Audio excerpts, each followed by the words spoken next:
無意味なままじゃ終われはしない。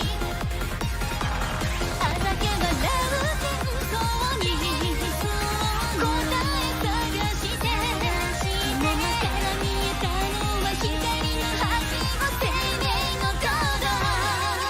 見たつもりでなくした繰り返す結末さえ完全無欠の理想は終わり手間脈まとめ生きれぬ不安虚しさそこにある瞳の奥届けない心預けてほしいの。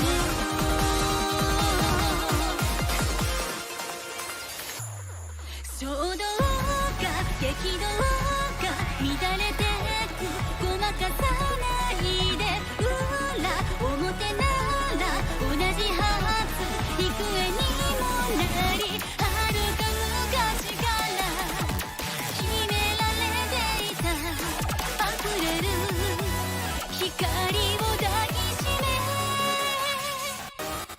生きてく意味を問うのは自分を超えてゆくためほどけない心溶かして二度と離さないあなたの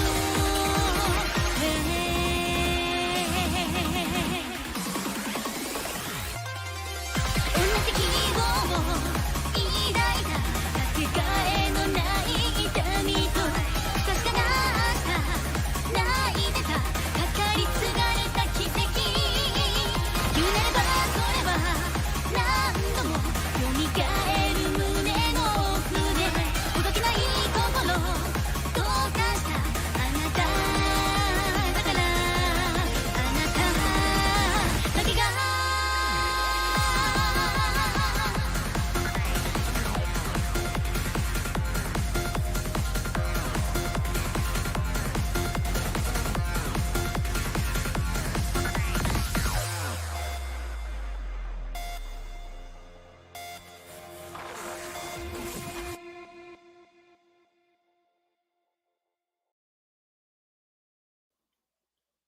All right. How y'all doing, everybody? Glad you all have joined us for this Azure Striker Gunvolt 3.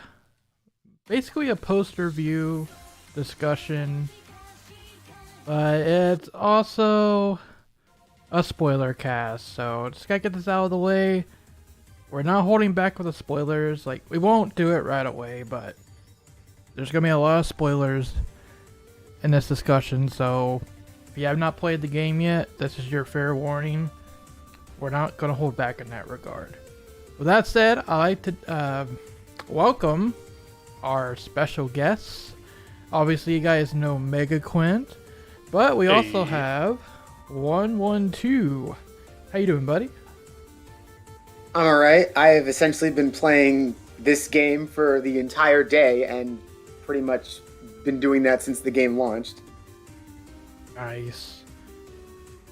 Yeah, I guess we can like go around and talk about like how long we've been playing this. For me, I've been playing Gunvolt 3 for it was like 3 weeks before the game came out because I got the review code, and then it's been a week since then, so I guess a full month is my experience of Gunvolt 3.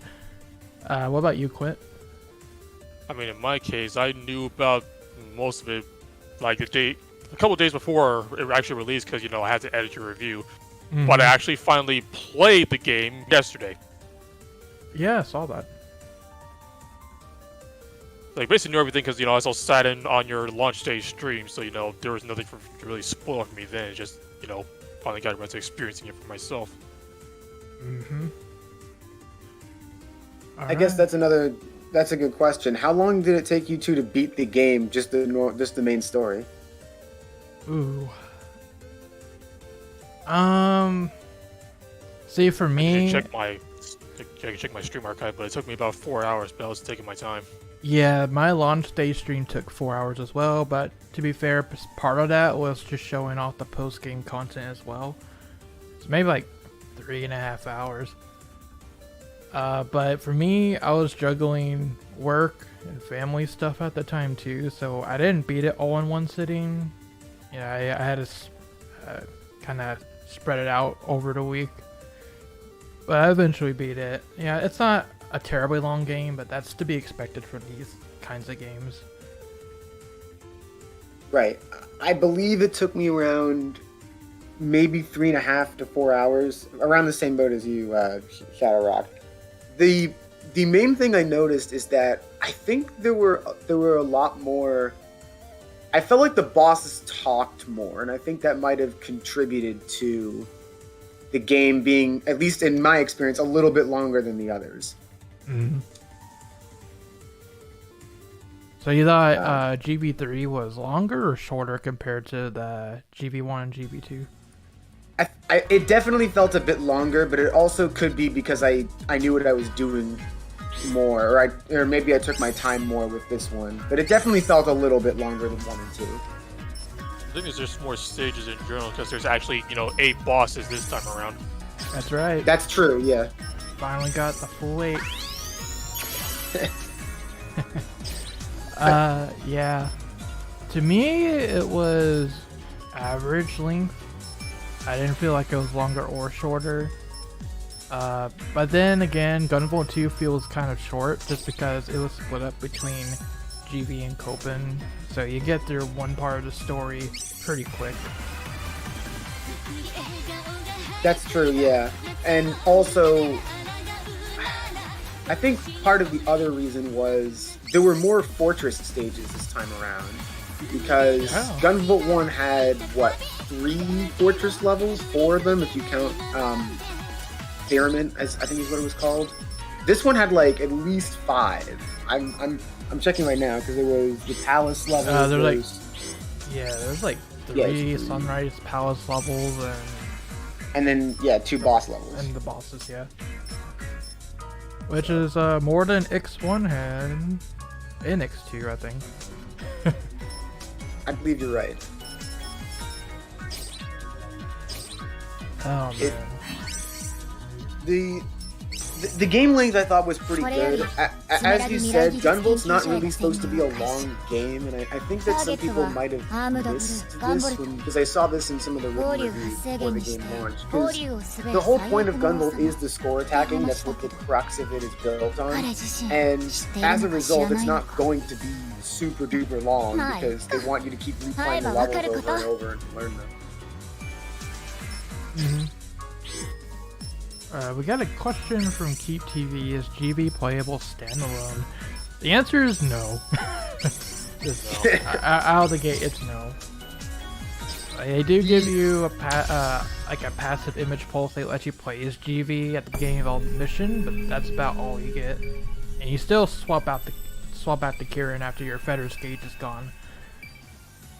Now that being said, if you do manage to beat the entire level as Gunvolt, which I think is possible on all of them where he's playable, you do get a special rank for it. So there's a very good reason to do that.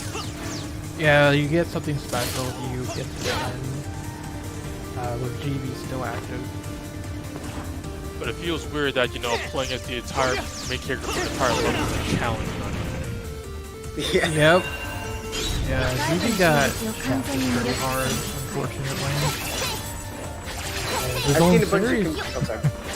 Go ahead. I was just saying, it's his own series. It's Azure Striker Gunvolt, not Gunvolt Chronicles Battle Priestess Series.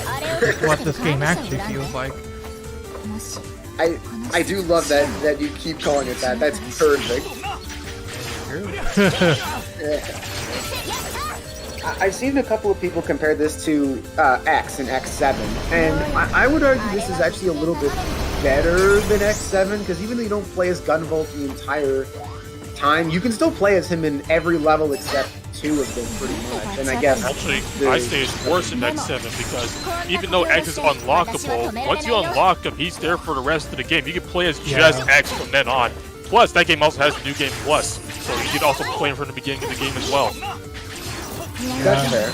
It's definitely debatable with which game did it better, but it does suck that there's not even a post-game mode where you can play around with them all you want.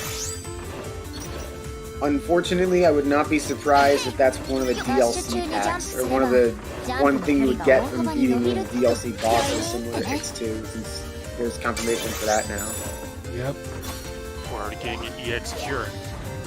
Yep. This is getting into a spoiler thing, so I again, as ShadowRock said, if you haven't beaten the game, you might want to go do that. But one thing I do hope the post-game DLC brings, and I was talking about this with a couple of other people as well, is I sincerely hope they start bringing back more bosses from previous games, because Joda and Viper's fight and then Tenjin and Zonda's fight were easily my favorite parts of the game. It's not even close. That was such a cool idea. Oh, is the game audio going? Oh, I'm sorry about that, guys. Give me a second. Thank you for telling me that, by the way. I had no idea. That should be better now. So yeah, I do hope they bring back more bosses like that and pair them up in the DLC, because that was a phenomenal idea. I feel like they might, because there's something in one of the final boss's attacks that might just hint at that. Oh really? What are you thinking? It's during the first phase where you're fighting, you know, Morbius in his little transform mode. His signature attack, the one that you have to climb up to the top to avoid. When you get hit by it, you get, you know, assaulted by all these panels of memories from, you know, the past Gunvolt games. But there's one specific panel that is different from the rest, in the fact that, you know, wait, this didn't actually happen. And it's a screen cap of Gunvolt2 Gunvolts fighting, you know, Final Form Zonda and Asimov at the same time. Oh yeah, I do remember seeing that. It's like, that's way too blatant to just be a little, you know, Easter egg. That's probably hinting at something. Inti was just talking about DLC for this game, right? At the summit? Yeah, they confirmed it's gonna. Well, I mean, we already knew because one of the options on the main menu, but they also shared some screenshots of the DLC. And one of the big things was she used some of her attacks from the boss fight in X2, like that sword pillar thing that she uses. I forget the name. She has the outfit without the cloak, and she has like a new SP skill and stuff. Yes. But still no GV. Just please don't charge $8 for that again. That was not cool. Listen, it would be pretty scummy to charge us for like a GV mode, but at the same time, and if you want my money, there you go. Yeah, pretty much. To be fair though, part of the reason that happened is probably because those bosses were crossover bosses, because the two actual Inti characters, not Jason, that's Sunsoft, it was Corona and Kieran. Those two were $4, so it's probably going to be not as much, because I think they learned from their mistake last time. At least I would hope so. I mean, charging that much for bosses is one thing, but, you know, beating the bosses unlocked abilities in that game too, including Copeland's original gameplay. Right, that was cruel. Yeah, that was... You know, just because of that, you really cannot put it past NT for charging for some kind of GV mode in the future. Wouldn't be surprised. But also just the idea Quint brought up of Asimov and Zonda, that is going to be hard if that is actually where they're going with this. Oh yeah, and here's the passive image pulse in action where you can play as GV at the beginning. Right. So there you go. It sucks because it's so much fun to... I've only done it on one stage so far, which is actually the level that's going on right now, with Holy Night 13. But it's really fun to do the special ranking for playing the entire level as GV, because you have to be very, very careful. I've noticed that like Pervasion takes up a lot of the feathers gauge rather quickly. Yeah, like, you basically gotta no damage it. Yeah, just like the old games, which is a really cool idea. Shame. Yep. Agent OO as OO Snake. That's part of Mobius's attack, as Quint said. It's in the first phase. Which, by the way, have either of you managed to dodge that move yet? I haven't been able to do so because it's really difficult. I mean, sure, the easiest way to dodge is just to change the gunvolt. Yeah, I showed that off in my stream, actually. I did it legit. You're right. You did legit. Nice. See, I forgot that Gunvolt has unlimited jumps. That's a good point. Yeah, you just literally float to the top and just wait. It's hilarious. Straight up, I thought you were about to say you forgot Gunvolt was playable. Oh, no. Honestly, my first playthrough, I didn't even play as Gunvolt besides the tutorial stage. That's how bad it was. I did end up using him a few times throughout the game. Mainly it was when I was at a boss and I was about to die so I could preserve my rank. There were times where I would just switch in order to get the last few hits in. And I think there was one part of Sunrise Palace 2 before I learned it. It's the part where you have to tag the mines in order to jump. And I think I was having a little too much trouble chaining it together. So on my first run, I did switch to GV for the infinite jump in order to get past it. Which sucks that you have to do that. Yeah, I was the same way. Like, once I remembered GV exists, I started using him as the finisher for boss fights. Just to finish it up. Is not a bad way to do it, because you still get a decent amount of kudos from your SP skill. I don't think it's as much. I think it's like, 800 versus 1,000 or something like that. But that's still not terrible, and it's better than dying. Yeah. Speaking of kudos, how did you guys feel about the kudos system in this game? Because you don't lose kudos at all as you're playing, even if you take damage. However, there's now a kudos lock that gives you a penalty that you have to work off every time you get hit. And the penalty gets higher the higher your score goes. I find it weird that there's no way to actually cash in your kudos before the end of the level. Hey, I agree. Yeah, that was strange, because I remember when I was first playing the game and I activated the checkpoints, I was like, wait a minute, I most certainly jumped over that. What's going on? And then it would hit me like, oh, the checkpoints are like actual checkpoints this time, where they're permanent, which I thought was a bit of an odd change. Yeah, that's definitely something they should have... Because every Gunvolt game up to this point has allowed you to skip checkpoints, but no, you can't even do that, even if you wanted to here. Like, it's cool for, people aren't being, punished for getting hit as much now because, hey, you keep all your kudos. But at the same time, it also makes it so that you can't actually hear the stage music.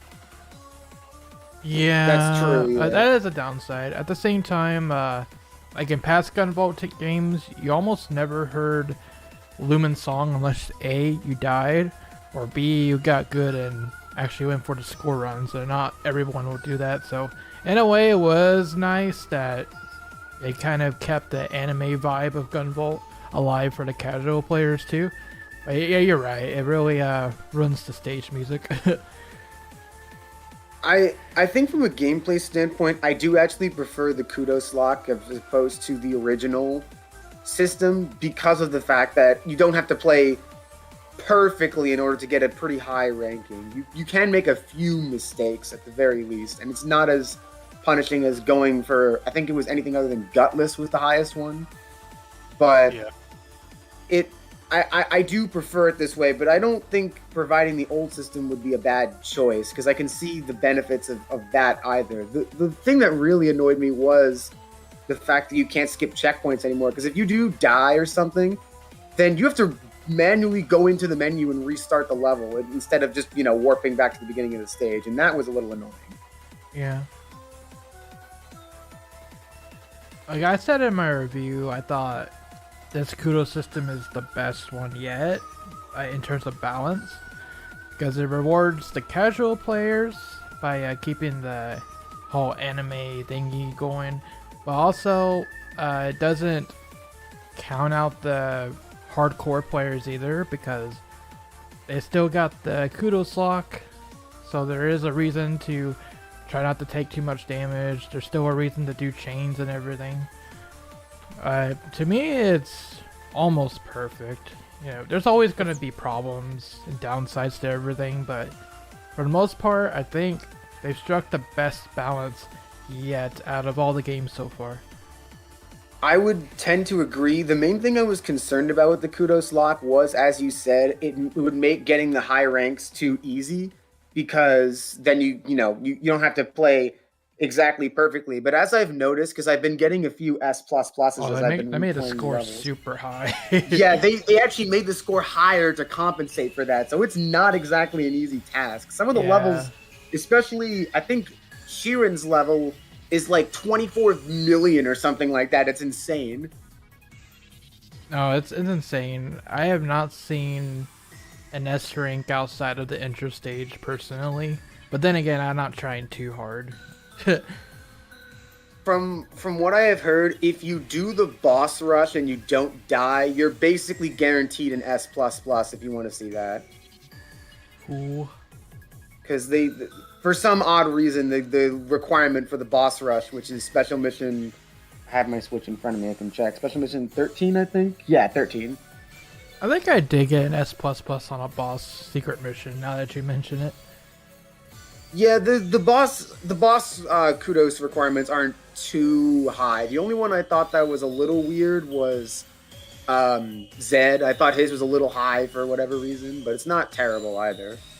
Usually not the high, since they're, just the boss fights. You can't exactly gain kudos throughout an entire level of the secret missions.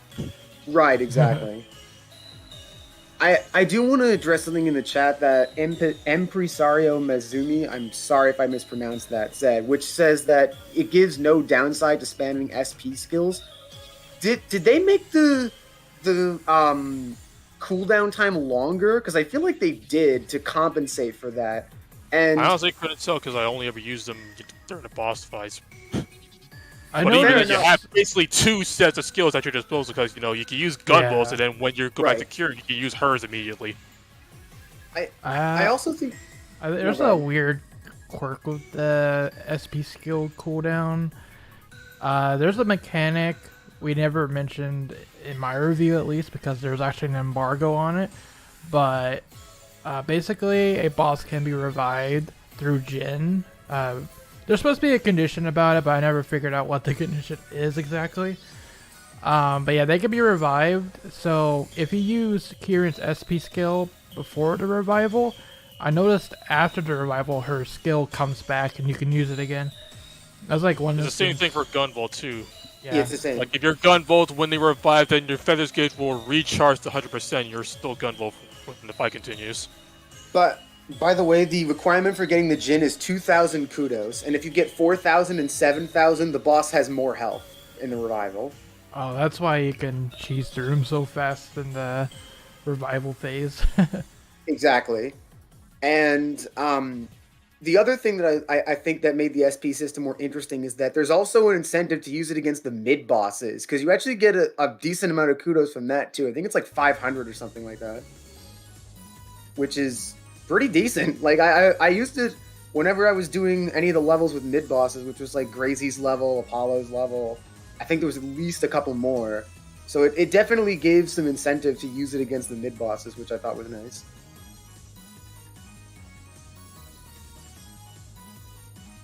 Yeah, that's good to know. I do wish that you could more specifically choose which Gunvolt SP skill you could use instead of being locked to one of three, depending on your kudos level. It would have made it a little more interesting, like the previous games, and given you more, I guess, options for tactics. Sure, I know what they're going for with the like a 300 is voltaic chain and so on, but yeah, I like if you were at 300 when you go Gunvolt, it would be nice to at least choose which one you actually want to use. Yeah, because even though voltaic chains is voltaic chains, and that's OP, there are also incentives to use like a Stratosphere, for example, or Luxcalibur, especially if a boss is super close to you. Yeah. That's interesting that the embargo didn't let you mention I understand why they wouldn't let you mention the Jin. Because that's, I guess, a slight spoiler, even though you see her in the second stage, basically. Specifically, the embargo said, "Do not show any footage of Jin." Period. Okay, that makes sense. Yeah. I think it's because they didn't reveal her officially yet. Yeah, that's right. And also, they never officially revealed Prado either, the 8th boss. That's coming up in a week or so. Oh, I gotcha. I think one of the previous voice actors got COVID, unfortunately, which delayed a couple of things. Yeah, because they seem to be 2 weeks behind release schedule for the boss reveals. They revealed the Gurren Lagann reference character for the launch day stream. So it was nice having at least one boss that I didn't know about before, though, because Prado is really cool. Having I think it's still one Septima, but a Septima with 2 elements is pretty interesting for a boss idea, and it works rather well. Yeah, cool. Because she controls ice. That wasn't intentional, but yeah. I think the boss and that I struggled with the most of the 8 was probably Grazy. I don't know. The first part isn't super difficult because it's one of those transforming bosses, but the second and third phase were pretty tough. She's, large and in charge boss fight with a lot of screen attacks, or screen clearing attacks. So I don't know if I could say I had an issue with any boss because Pervasion exists, but oh yeah. Let's see. Both Pervasion and Gunvolt exist, so bosses aren't really much of an issue in normal mode. Yeah, just like any Gunvolt game, it's really not that difficult unless you're going for the high scores. Yeah, I was mostly referring to because, like I said, I've been slowly getting all the S++s, and hers was definitely the most difficult thus far, at least for me. I think I've done 2. I've gotten everything up to. Let me check. It's everything up to Grazy and Grazy's the only one because I haven't done the other 3, but that was not easy. If I had to pick the out of the 8. Which one's the toughest? Probably the Todoroki Knight, Prado. Fair enough. Also, and I guess we touched on this earlier about normal difficulty, but did either of you try, Daunting and Merciless? I played did. Christmas on Daunting just because I want to get the hoodie cope in memory. Oh, makes sense. Oh, sorry, Demanding and Merciless. But yeah, basically hard and very hard. Right. I'm kind of 2 minds on this. Demanding is very cool because it limits your HP and gives the bosses upgraded skills. I don't really like Merciless that much because from what I can tell, all it does is just make the SP skills one time, or sorry, not the SP, image pulses one time use. Yeah, which I feel is a little bit artificial. I think they disable your passives as well. Yeah. Sure. It feels a little artificial, I guess, to me. And man, I don't know. I don't think I could beat the final boss of Merciless. I had a hard enough time in Demanding with all my healing passives. Oh yeah, the Gunvolt is insane, and it ignores Pervasion too. Yep. There just needs to be the trademark for all these final bosses because they're all lightning elements. Yep. Yeah, wow, actually you're right. I was like, wait a minute, no, there's one... Well, I guess if we go to X, Mother Computer isn't lightning. Oh, but there's that... She has one lightning attack, but Pervasion's not a thing in that game. Yeah, it's true. I was thinking of that. Instead, you have Stand Still to win. Yeah, it's true. Octave brings up a good point, though, and I was going to get to this. Use the Jin active IP, which you get from beating Sunrise Palace 2 on hard, is busted. It gives you like a minute of invincibility. That's how I beat that boss. Yeah, it's pretty neato.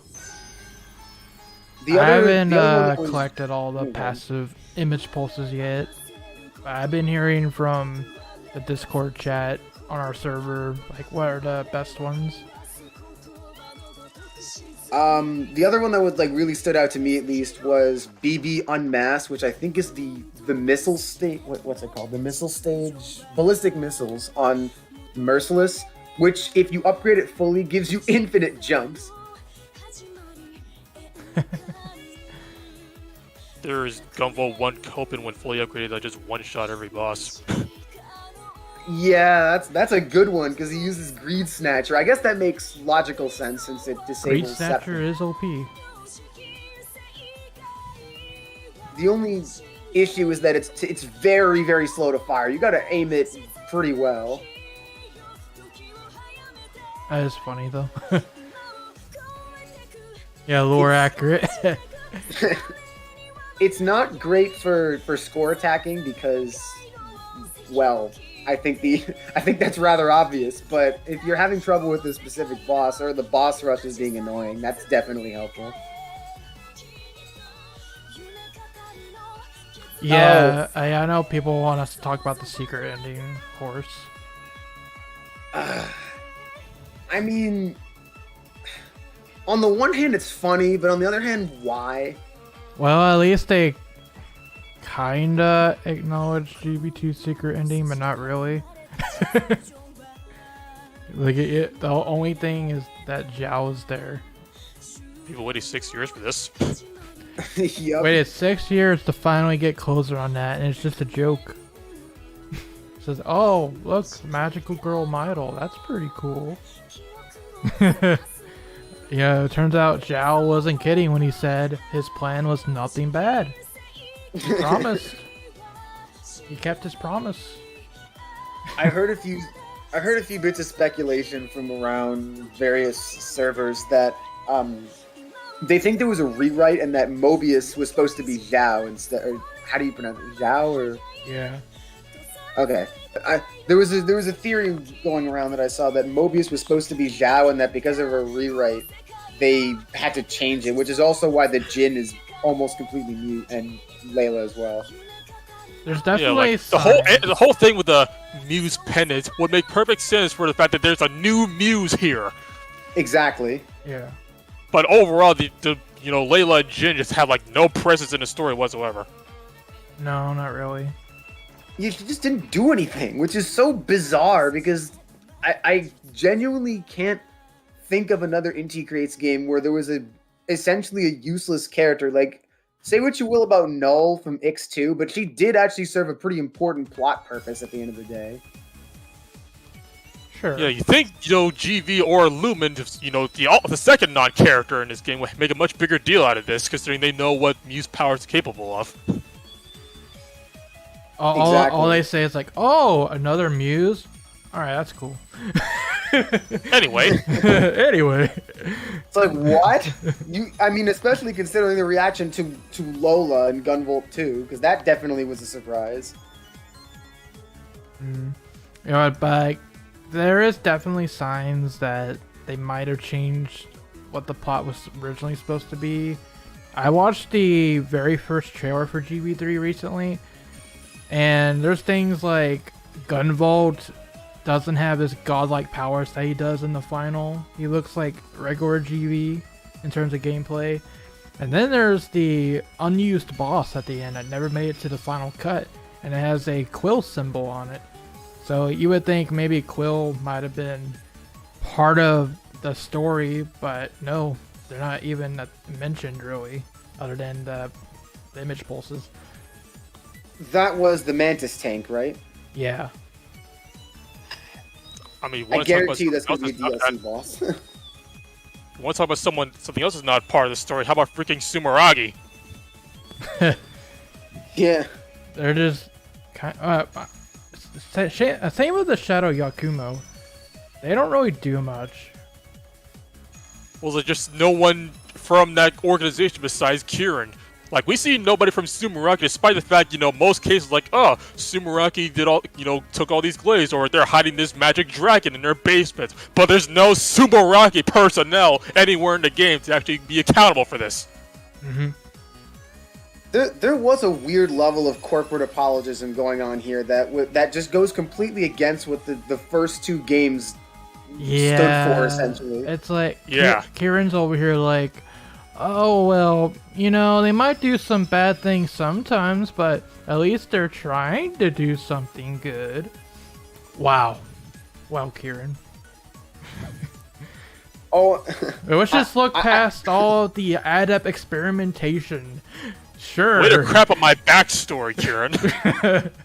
Because reminded that, you know, Gunvolt was experimented on by Sumeragi and, you know, taken from his family, by the way, to become the Azure Striker. Mm-hmm.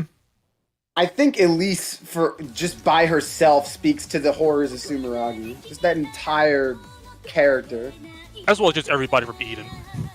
That's true, yeah. Sheesh. Yeah, that was there weird. was, and also there was a little bit of trying to think of how to phrase this. The game sort of pointed to the fact that Copen's dad was actually right, because adepts did eventually end up going berserk and almost destroying the world, which is just what? Like, why would you want to prove the literal racist right? That doesn't make sense. Copen was right, XD. Too bad he wasn't here to That's why see he's not it. Yeah, he wasn't here to Exactly. see it though. I mean, to be fair to the game, it did show that even with the berserk adepts, they did end up helping, because I mean, all of them join you, and they managed to keep things relatively under control. I don't think, besides Morbius, I don't think the game ever got to as like doomsday as at least Gunvolt 1, where if you failed, the Lumen basically brainwashes all adepts and Nova controls the world at the end of it, I guess. I want to point out something Anime Watcher said about Sumeragi using GB as a battery. It's like, He yeah, went there willingly. Yeah. yeah, it's like, no, Kieran's whole argument about Sumeragi not being that bad is like, well, they used GB as a generator so they can give power to the city and stuff. I mean, it's got to make them good somehow. Yeah, but you still use an adept to do it. It's like, come on, guys. Where are they? I don't know what they're thinking of this plot. I also want to bring up something Octave said, because they mentioned a bunch of previous characters, which I thought was pretty cool. Like, they mentioned how Tessio can turn himself into Data, or Elise reviving people, and at least a couple more that I'm forgetting. Oh, there was also the Bloodstain reference. That was funny. There's even Mega Man references, of course, as if X2 didn't have enough. To be fair, I don't think it was as blatant as X2 literally copy-pasting level design from Mega Man games. I'm pretty Like- sure the desert stage is taken from Mega Man 01. Like, Oh, it's the not- desert base? Yeah, it's not like exact, but I got vibes of that stage playing through it. I mean, the mission briefing for that level literally mentions the duel in the desert. The actual Yeah, There you name go. for that mission when you fight Fefner.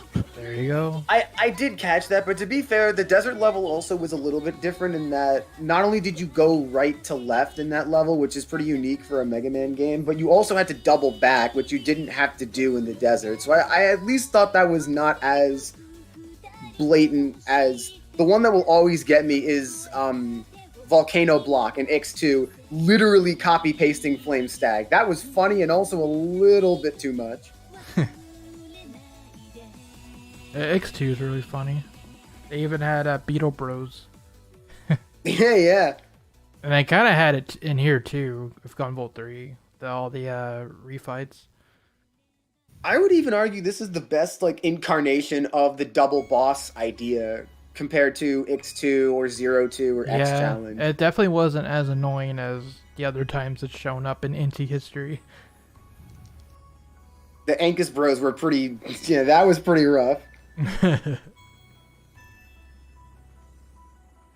Although, again, they just need to do more of these. We already mentioned Asimov and Zonda, but what about stuff like Elise and Marok? Or, I don't know. They wouldn't bring in X bosses because that might be too weird to explain, but imagine something... Lola's passive image pulse has a quote from X. X2, in fact. Oh, well, maybe they can do it then. But imagine something like Mother Computer and Demerzel or something. That'd be insane. I just hope they keep doing more of those because that was fantastic. It's just that Lola thing is really funny because they reference her healing mode, and that was never a thing in this timeline. Not until X2. There was a healing ability you could get in Gunvolt 2, but that's not something Gunvolt would have known. Yeah. Right. And it is based on his memories. There's more than a few things where it's like, wait a minute, Gunvolt should not know this. Yeah. That was kind of weird. Sorry, go ahead. Oh well, game logic. Yep, video game logic. Here's a question. Did you two prefer the image pulse system or gear from the previous games? I'm sorry, what did you say? Oh, did you prefer the image pulse over gear? Overall, I think it was a better way to present it because I didn't really use the gear that much in the previous games. Like I did, but I didn't like go out of my way to upgrade them to max or anything. But with the image pulses, it was streamlined enough to where like, okay, I just spend credits, easy. However, there's still a grind with the gacha system, of course. But that was the same way in the previous games too. Yeah, grinding for image pulses is easier than grinding for materials to make gear, but it's still all random. Yeah. At least it's not worse than X1. That grinding for those subroutines sucked so hard. Yeah. Yeah, the price was too high for those. For sure. I would agree that this is probably the best incarnation of this, because there's always been a random element ever since, as you said, the series beginning. Mm-hmm. And I do think that this was a better way to present it, and also give kudos to the fans. Yeah. I was giggling to myself when I saw the gacha animation and everything. Like, holy crap. First Xenoblade 2 and now this. Where have we gone as an industry? But it actually wasn't that bad. I was worried about that too, about it being, because I remember, I haven't played Xenoblade 2, but I've definitely heard that the gacha system in that game gets really obnoxious when you're down to the last few. Yeah, and it feels like this one is a lot less so. Like, as someone who played Xenoblade 2, I can say the rates in that game was bullcrap. Like, you rarely ever got anything good, unless you're extremely lucky. Here, though, it isn't too hard to get what you want. It might take a few retries and all, but it's not like crazy like Xenoblade 2 was. I think at maximum it took me like 3 or 4 stage runs, which also, the other thing, as we said, is, you're replaying the levels a lot in order to get better at them. So logically, you will probably get all of the image pulses anyway, since you're intended to replay the levels multiple times. Mm-hmm. So I think in general, the gacha system just makes more sense from a design standpoint in general here due to the replay value. Yep. At the very least, they managed to incentivize, at least attempting the hard difficulties, since you get a guaranteed rare one on your first clear. Exactly, and they actually made the hard difficulty IPs really good too. We already mentioned BB and the Gym, but there's a couple of other ones that are super powerful and merciless worthwhile. I am just glad that you do not have to do the boss rush on Merciless, because I don't even want to imagine what that's like. That must be the depths of hell.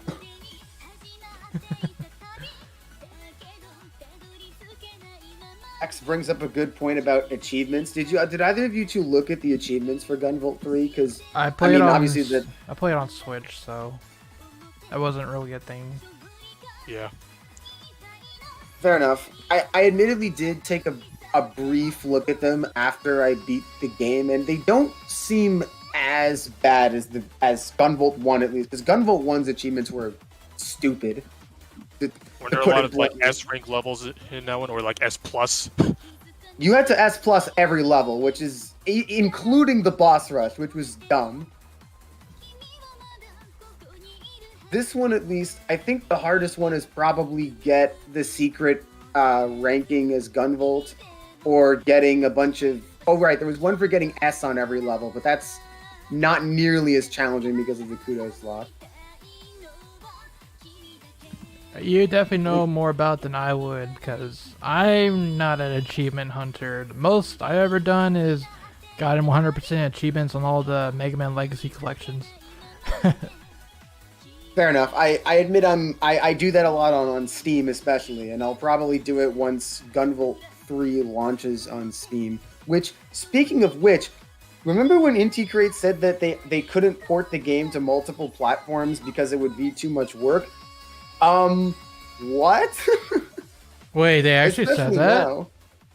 Yeah, they did. They said that they couldn't make the game multi-platform at launch because Aizu was concerned that it would impact the quality of the game, and the Xbox One version launched a week later. It's weird, man, because even X2 got multi-platform right away. And I thought that game was pretty graphically intensive too.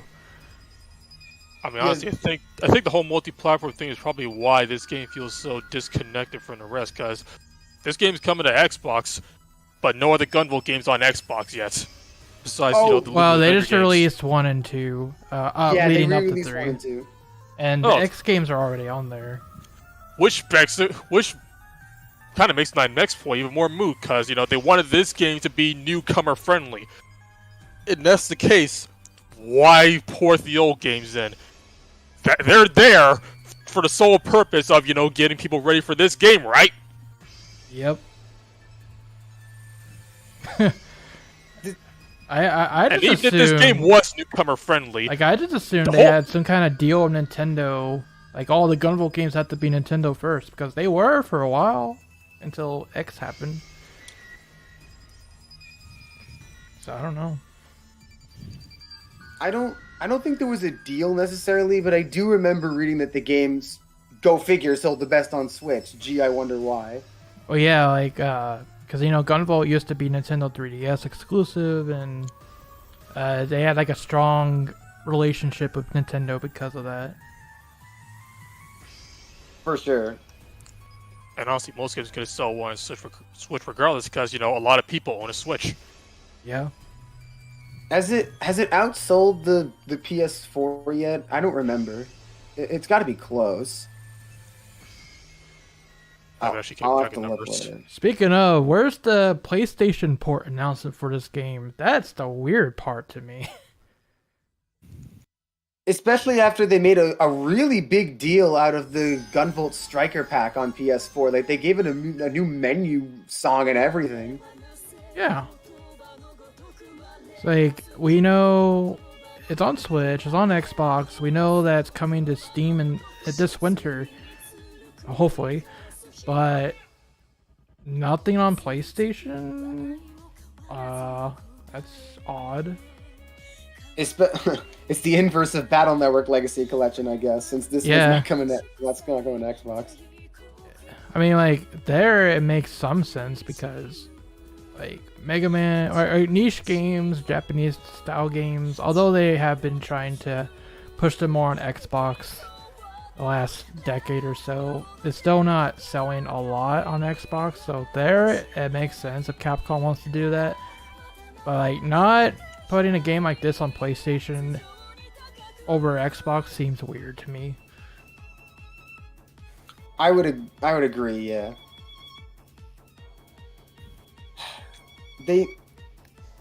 I just hope that the port isn't screwed up, because I know they generally do it right, but X2 had some really weird slowdown on Switch. Yeah, it does. Yeah, it did. All the SP skill animations were, like, super impressive and everything, but it made the Switch chug. The worst slowdown I had with X2 was actually when fighting Hale, and I killed her when there was a whole bunch of ice on screen, so all the ice shattered immediately. But that caused the game to slow to a crawl until they actually, disappeared off screen, and then she finally exploded. Oh wow. And I actually posted a Twitter clip of it too. And I can see of Gunvolt 3, they kind of followed the same kind of style for the SP scale animations, but it's not as flashy. However, there is still slowdown, especially like during boss fights. If you use an SP scale animation, you can see the Switch chugging a little bit to get the animation to display. I think I even had the game crash on me once. It was during it was, I'm trying to remember which boss it was. I think it was Serpentine's fight when she was doing Mystic Mandala. I used the SP skill to kill her before she did it because I had enough power at that point, and the game just crashed, which was very weird. Heinz asks, when is this game coming out? Today. It's been out for a week on the Switch. Unless you're on Steam, which in which case it's winter 2022. Yeah, if you're on Steam, you're gonna have to wait a while. Sorry about that. And I know Aizu said that it might take a little bit longer even than that because he doesn't know what the workload is like. He said on Twitter, I apologize if it rolls over to 2023.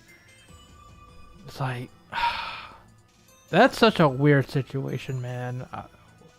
What were they doing all this time? I guess getting the game ready, but it's just weird after all the even the game they just announced yesterday, the Grim Guardians, that's going multi-platform all the way through on day one. But not this game? Their flagship franchise? I don't know, man. It feels like X2 was made to buy more time for this game, yet it feels like there wasn't enough time still. Yeah. Well, yeah. To be fair, I forget who said this. It might have been Aizu. Said that they were surprised that X2 launched first because they intended Gunvolt 3 to come out before X2. Yeah. I mean, I believe him and all. It's just X2 does feel like something they put out to put Gunvolt fans over, since this game still hasn't come out, or hadn't come out after 6 years. Especially with, again, how disconnected it is from the previous game. Being, an Elseworld story. I'm going to be honest, the story of Gunvolt 3 really... It would have been a lot better if there wasn't a time skip. That really screwed almost every other part of this Exactly. story. That's how I feel too. It's like, the story... the story's a mess, as it currently is, but in order to fix it, you'd have to rewrite it from the beginning. Like, the setup itself is what ruins it, more than anything. The time skip, the whole Primal Dragon plot. What? Oh my god. I can't believe the main story of this game is a freaking Dragon Mark for Death reference. Indeed. Yeah. Seriously. It's like, I get you're trying to, do this thing where you're connecting all your games together into, but at some point you gotta draw a freaking line. They definitely have fallen into a sort of loop of self-referential nods that I think needs to be toned down at least a little bit. Even Grim Guardians has the Galgun waifus as the protagonist. Yep. What? And honestly, it almost feels like we were gonna make this a Bloodstained game, but they didn't want to make it. So, hey, we'll use our characters. What did you use? Galgun, sure. That makes sense. It's like between, Blaster Master taking, Copen's hover, Copen having the blaster rifle in X2, Dragon Mark for Death in this game, and just straight up Gunvolt being a sequel series to Galgun. Right. Which is so bizarre. God, Copen's family is just wilding right now. Vampire Hunters, whatever the heck they do in Galgun, and Adept Slayer and Scientist. And, wow, what a family. The Kamizono family gets the world record for most bizarre video game family, at least to me. That is just wow. They got it all, man. But even with the time skip, it sucks because there are elements of the story that work really well. Everything with the dragon saviors and recruiting bosses, that's awesome. I've said this on other podcasts, but I love the idea of recruiting the bosses that you defeat. I know it's going to be weird to reference this game of all things, but the way Mighty Number 9 did it, where every time you beat a boss, they help you in another level, that's awesome. Yeah, I brought that up too. they did it essentially here again, and it works really well. I wish more games would do this. Yeah, it's not as deep as My Number 9's version of it was, but it was still really cool. They brought that idea back. For sure. The idea of having the bosses be a team, essentially, and feel like a team is something that Mega Man games struggle with sometimes. A couple of games did it well, like Mega Man 04's, I'm going to mispronounce this, Einherjar 8 Warriors, I think. And this game's Dragon Saviors. But it really goes a long way, I guess, in making the characters feel connected and feel more organic. Yeah, I agree. Even Mega Man 11 had that cool intro where you kind of get introduced to the different robot masters, especially Blockman used to stand out. But it didn't go all the way like My Number 9 and this game did, which is a shame. But it is what it is. JSD brings up a good point. Love how the bosses don't die. Yeah, that was also... I actually forgot about that as I was talking about this game earlier. This is the only game where the bosses don't die. But that actually is... I think it's a great idea because it allows you to use them in future entries if you want to, which they should, because the characters and the voice actors are really good. I feel like somebody at Intel was reading my mind, because there's been points where I'm looking at all, promotional wallpapers for Gunvolt, and it's like, man, it's a shame that all these characters kind of just die in the games they appear in. It makes all this promotional stuff be very misleading. It almost feels like this whole game's kind of in response to that, especially when at one point, Gunvolt is called out for killing all those, previous adepts in his previous adventures. Oh, that was such a... The fact that Viper brings up that Gunvolt couldn't save Jewel was easily my favorite line in the entire game. That was a deep they're cut. Pretty rough. Like, hey, what the heck, Gunvolt? You were rebelling against Sumeragi, now you're working for them? Make up your mind, dude. Joda's saying that, Gunvolt is wearing Sumeragi's crest. Oh, how the mighty have fallen. Like, that's interesting to think about. I mean, we were talking about it earlier, how, like, Sumeragi is still clearly a very bad company, but for some reason, Kieran kind of convinces Gunvolt to work for them anyway, because they can't be that bad. Yeah, they're just storing away this magical dragon that's apparently the next evolution of Septimus. They call it an Octama. An Octama. So if it's an Octama, that means that previously we had Sextimus, and before that we had Quintimus. We missed out on the freaking golden age, I tell you. I think Quinn was supposed to be like a 5th or 6th wave, which is why she can see Lumen, whereas the others can't. I forget the exact lore behind this. I'd have to check the wiki again, but it's unfortunately, we'll never really find out. Yeah, true. Because guess who's not in this game? They mentioned her, to be fair, at the beginning as the reason why Gunvolt turned himself in, but yeah, they like I said, time skip screwed everything else. So you want to know something weird I just found out about the OST of this game? Apparently, there are unused tracks in Gunvolt 3 for GV versions of the stage themes.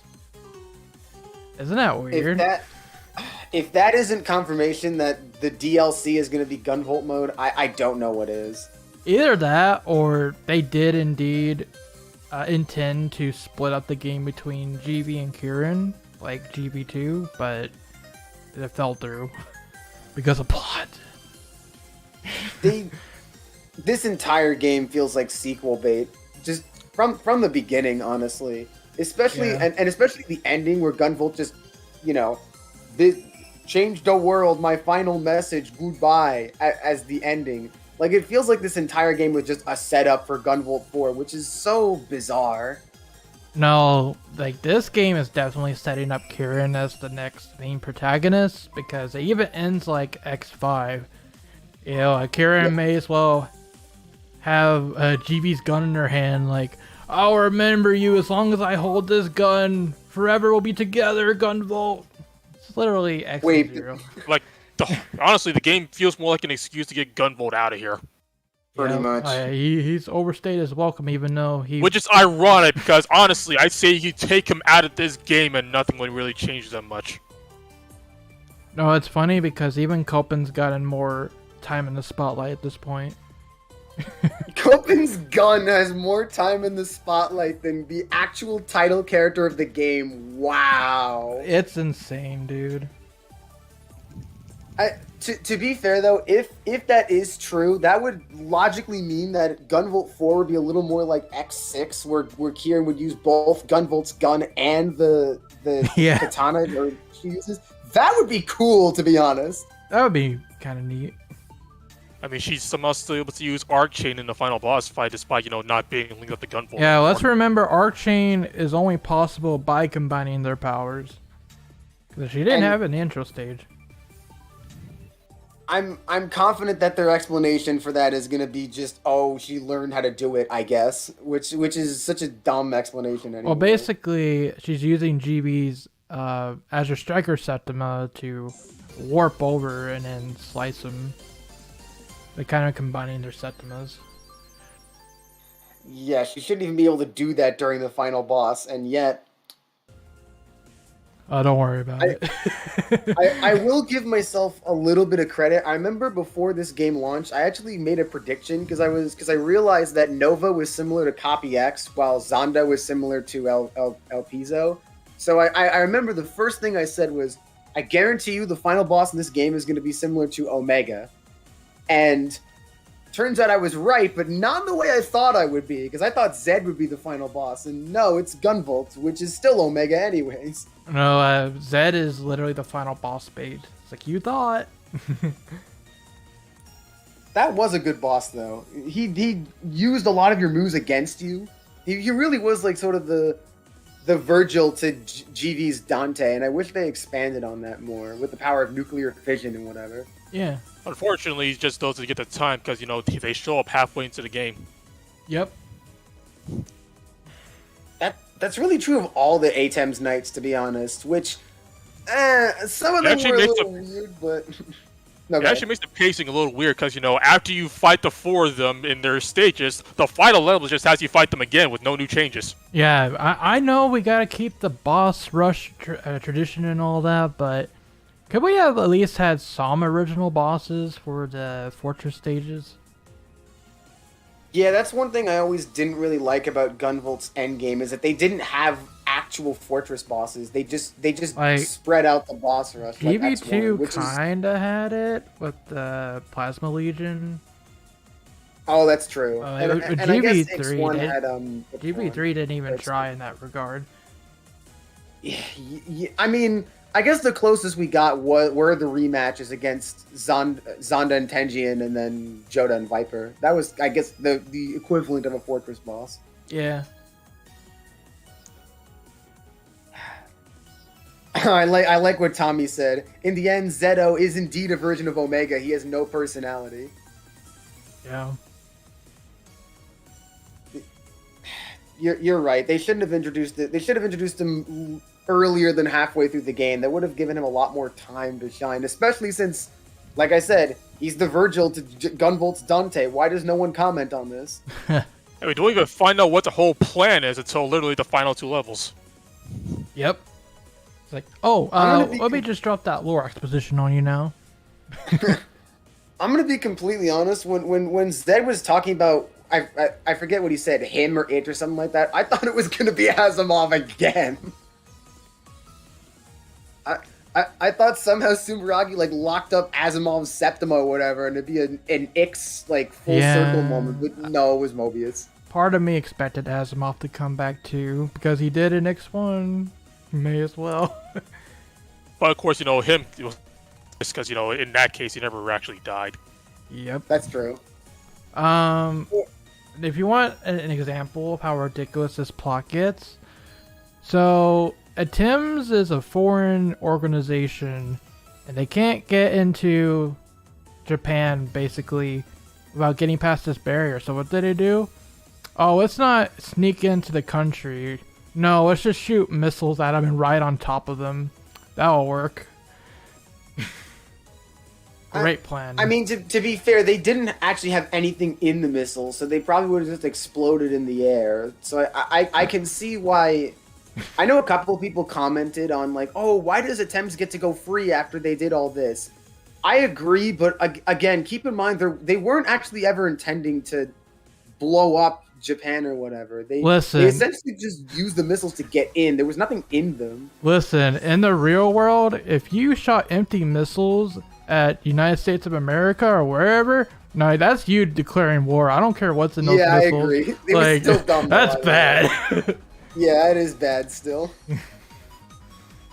That was a really cool stage, though. The ballistic missiles middle stage. That's such a great idea. I mean, it was kind of like I don't want to say it was like a diagonal level, but that's sort of the equivalent of what we got with that. Jeez, like get passports like regular people. Yeah. Just make some fake IDs. Seriously. And even beyond the missiles, like, you would think that the government would be mad that, oh, I don't know, they took over the media tower and tried to, like, basically overload every adept and send them into a coma. Like, you would think that alone would be a problem. Yeah. Then again, they somehow just managed to sneak in there, no problem. Sumeragi personnel anywhere in this game. None. Well, someone for mentioned that guy this at the earlier. beginning, I I guess. Yeah, let's say that someone else mentioned this earlier, that there was that one dude at the beginning who was using the glaze to keep Gunvolt. Good job. Which, oddly, he looked a lot like the whip guy from the intro GV1. Oh, Romeo, yeah. Yeah, Romeo. That was funny that his image pulse is the secret from X1, where you have the statue. That's Yeah. pretty humorous. That was a good one. Rafeku, that's not exactly true. Joda was in the military before he joined Sumeragi. And I think he mentions that actually as well in at least Gunvolt 1. So there is some form of military. Now, whether they do that much, probably not, considering Sumeragi and Eden and everything else. I mean, they must have done something, or at least a different military group does something, because, you know, Eden used to be a bigger group. There were multiple regimes until the current group happened, but they all got getting shot down. Literally. They also should have done something like with Eden, because one of the things I really liked about Gunvolt 2 is they pulled a Mega Man 6 where every boss was from a different country, and they could have done that with ATEM since they're all from different parts of the world, and they just didn't even bother to do that. Well, instead, they made it so they're part of different genders, because you got one half all male with the dragon saviors, and then you have the harem of attempts. All female. I mean, both sides is pretty much a harem, because, you know, Kieran and her group of boys, and Zed and his group of girls. This is true. I can't believe they even mentioned that in the game. There were several things in this game where I cannot believe this game got a T rating with those specific lines. Like, in when you refight Serpentine, and she calls Sistina, what is it, a sex-obsessed sycophant? I was like, what? How is this in the game? Meanwhile, allow this? Her Sistina's, you know, skill is literally called Limitless Libido. And that too. Meanwhile, they have think... to beep out the Street Fighter references. Oh, that was great. That was like, that's like Cayman's my favorite. It's like, it's just like the Shinku. No, stop. Quit that. I think my favorite character, or like at least of the bosses, is probably Apollo. I don't know. I'm a huge fan of those like sort of rule stickler characters from anime, and I think they made Apollo interesting with his pendulum Septima, which is also something I definitely wouldn't have thought they would reuse that of all things from Rebellio and X1. Right. Oh, Sexical Bullet, yeah, that too. How is this game rated T? I don't understand this. I don't know either. I see a couple people saying Cayman and BB as well. Yeah, that interesting personality there for BB. Maybe it's just your typical ladies man, but he's actually lame. But no, he's funny. I like him. I also agree that Apollo's boss dialogue is hilarious. I mentioned this just before the stream to someone else, but I find it funny that every boss has like a defeat quote that's thematic to their defeat, and then Apollo just straight up is like, "Damn you!" I guess it's hard to make a pun about force vectors. Yeah, BB's a simp. Yep, through and through. To be fair, so are the ATEM soldiers. Did you read the dialogue of the soldiers? No, that's why I call them. That's why I call them the harem, because they're simps, all of them. I mean the funniest part about the soldiers in that stage is the fact that BB joins in on them. Oh yes, that was so funny. It's like, if I do a good job, I want Serpentine to pat me on the head. What? Then I'll ask her to step on me. Hey, that sounds good. I'll count me in. Oh yeah, and then Kieran's like, divine punishment. that one made me laugh. Even if the story in this game isn't great, the writing, like the individual pieces of writing and the dialogue are top notch. There's so many great quotes from this game. Yeah, it's a very big disconnect because the characters are very likable. I like all their interactions. They're very well written. It's just the plot, the main setup of the story itself, it's just so bad. It doesn't have time for them. Yeah. I completely agree. It sucks so much that the story was botched like this when everything, it feels like everything else about this game was amazing, at least in my opinion. The level design especially, like I said, I've been replaying the levels to get the highest ranking on them, but it is so satisfying to arc chain everything and never touch the ground, or at least barely touch the ground. X Copen was pretty close to this, X1 Copen, but I would even say this is more fun just because of how precise you can get with the aiming due to the fact that you can aim in 3 directions now. Yeah, like the name of the game is still the floor is lava in terms of getting the most score, but you don't have a hover to, make things easier. Yeah. Exactly. Yeah, you have to be more on the ball than with Copen.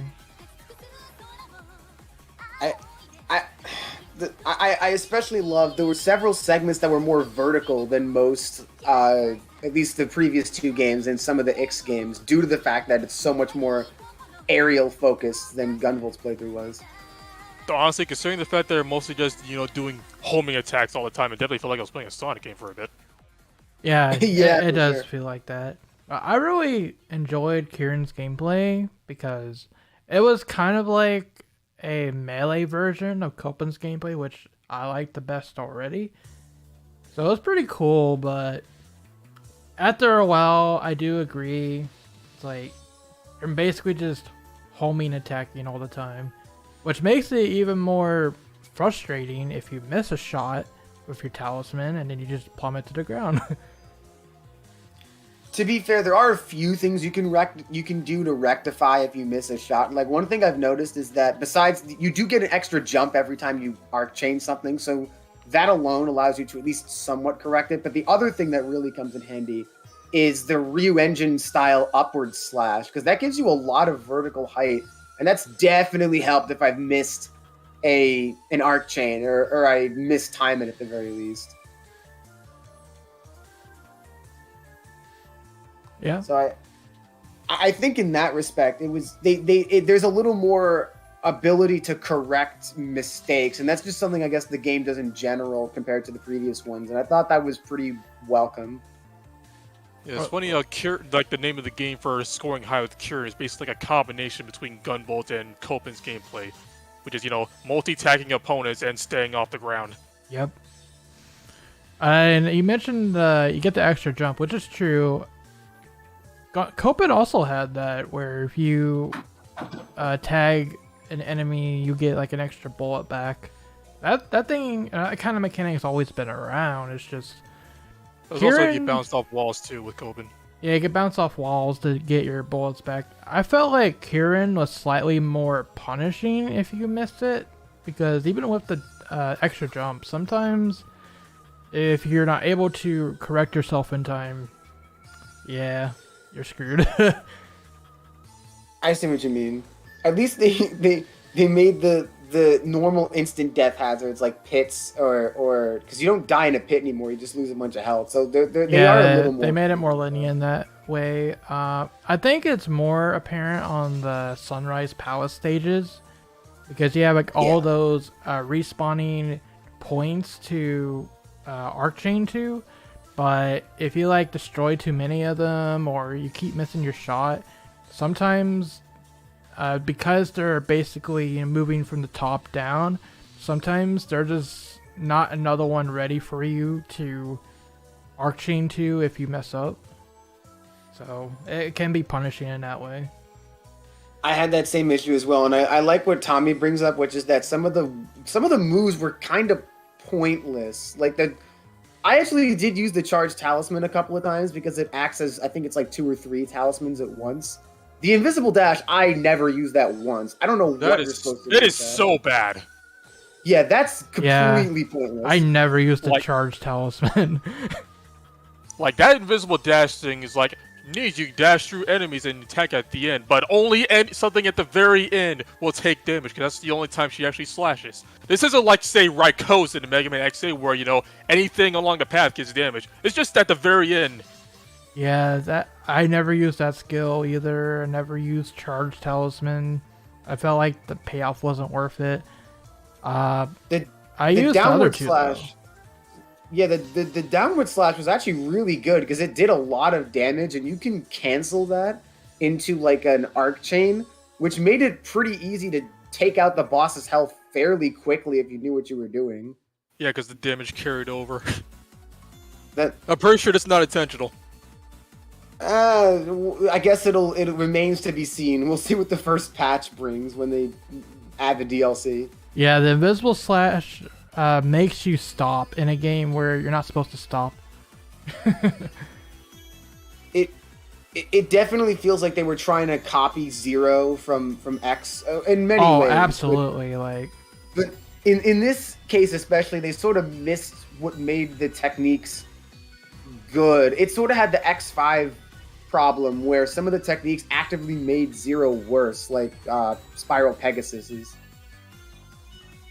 Maybe not that bad, but yeah, like the fact that half the techniques aren't that useful, it is a little jarring. Especially since what the game doesn't want you to do. It's like they're there, but they're not what the game wants you to do. They want you to arc chain.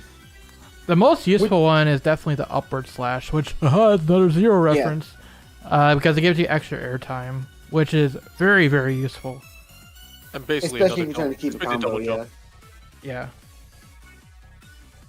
It's so bizarre that the one the game calls out for being not as good for scoring is actually one of the best for scoring. They specifically say when you get the down slash that it's not good for Kudos, and it's like, what? No, it's very good for Kudos, actually.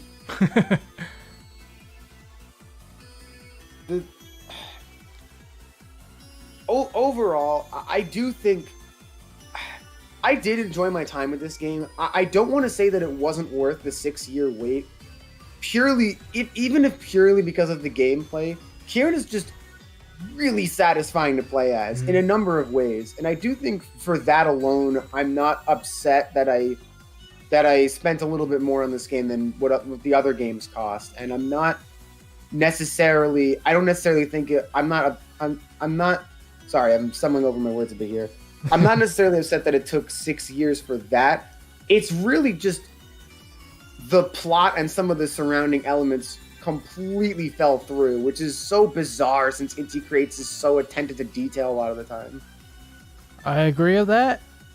In my review, I gave this a 9 out of 10, and that was because Kieran is indeed extremely fun to play as.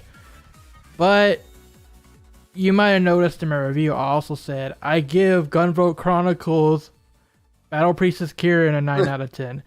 that's because as a Gunvolt game, it's more like a 7 out of 10. they shafted I'll even add Gunvolt on to so that. bad. Kieran is fun to play, but Gunvolt himself is also pretty fun to play, overpoweredness aside, because he's actually got a pretty fun moveset with the freaking lightning dash and the freaking voltaic buster, which is very satisfying to do, but the game doesn't want you to play as him. It won't let me play as him. Yeah, that's like one of the big gripes, and the story. Really those two things to me.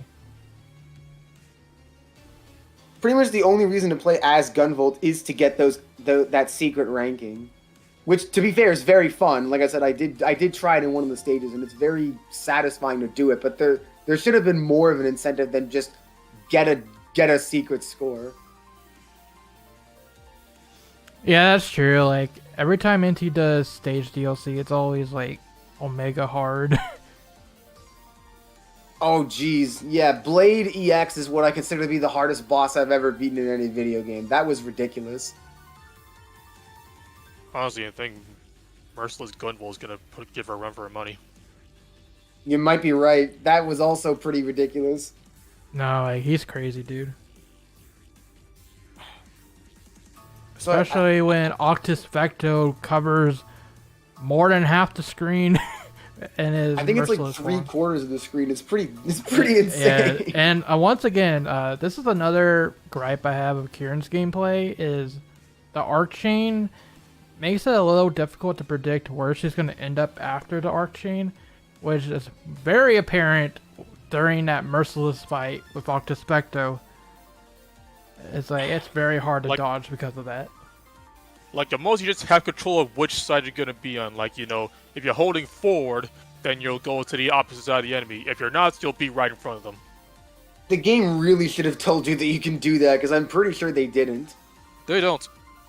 Yeah. The game also doesn't tell you that you can aim Gunvolt's bolts in 3 directions, which is also very helpful for getting SS rankings.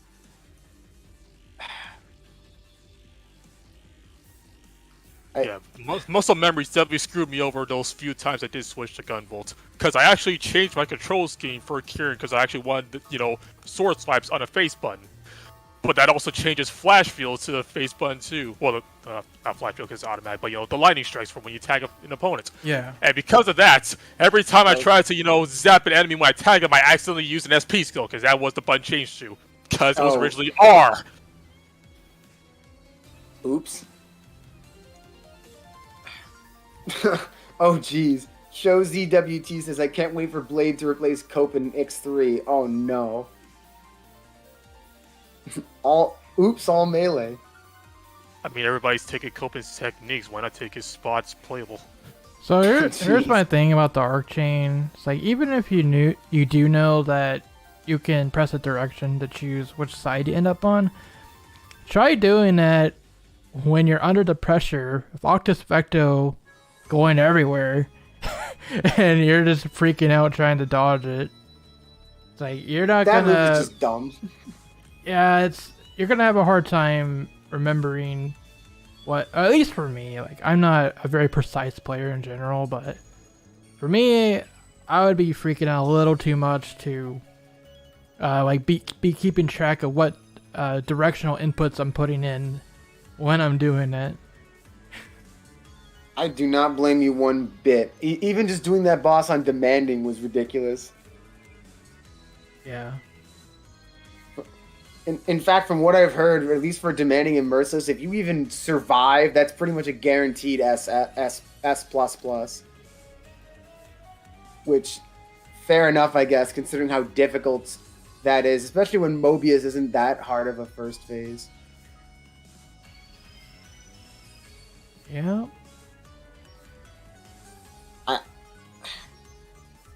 I don't know how many other things you two wanted to bring up, but I remember someone else asked, like, where would you rank it amongst the other Gunvolt games? But I guess if we're getting close to, like, winding down our thoughts before we get to the Q&A, I wouldn't mind doing that. I feel like we've gone in circles for quite a while. Yeah. But I think we pretty much got our main thoughts out there. Like, story sucks. It sucks that GB got shafted pretty hard, but Kieran is still a lot of fun. and we really enjoyed it for that reason. Exactly. And Isn't it weird how the last two Gunvolt games had really bland true endings, and their normal endings are kind of just better? I know, right? Yeah, Anti just keeping up the streak of making GB suffer every time possible. Oof.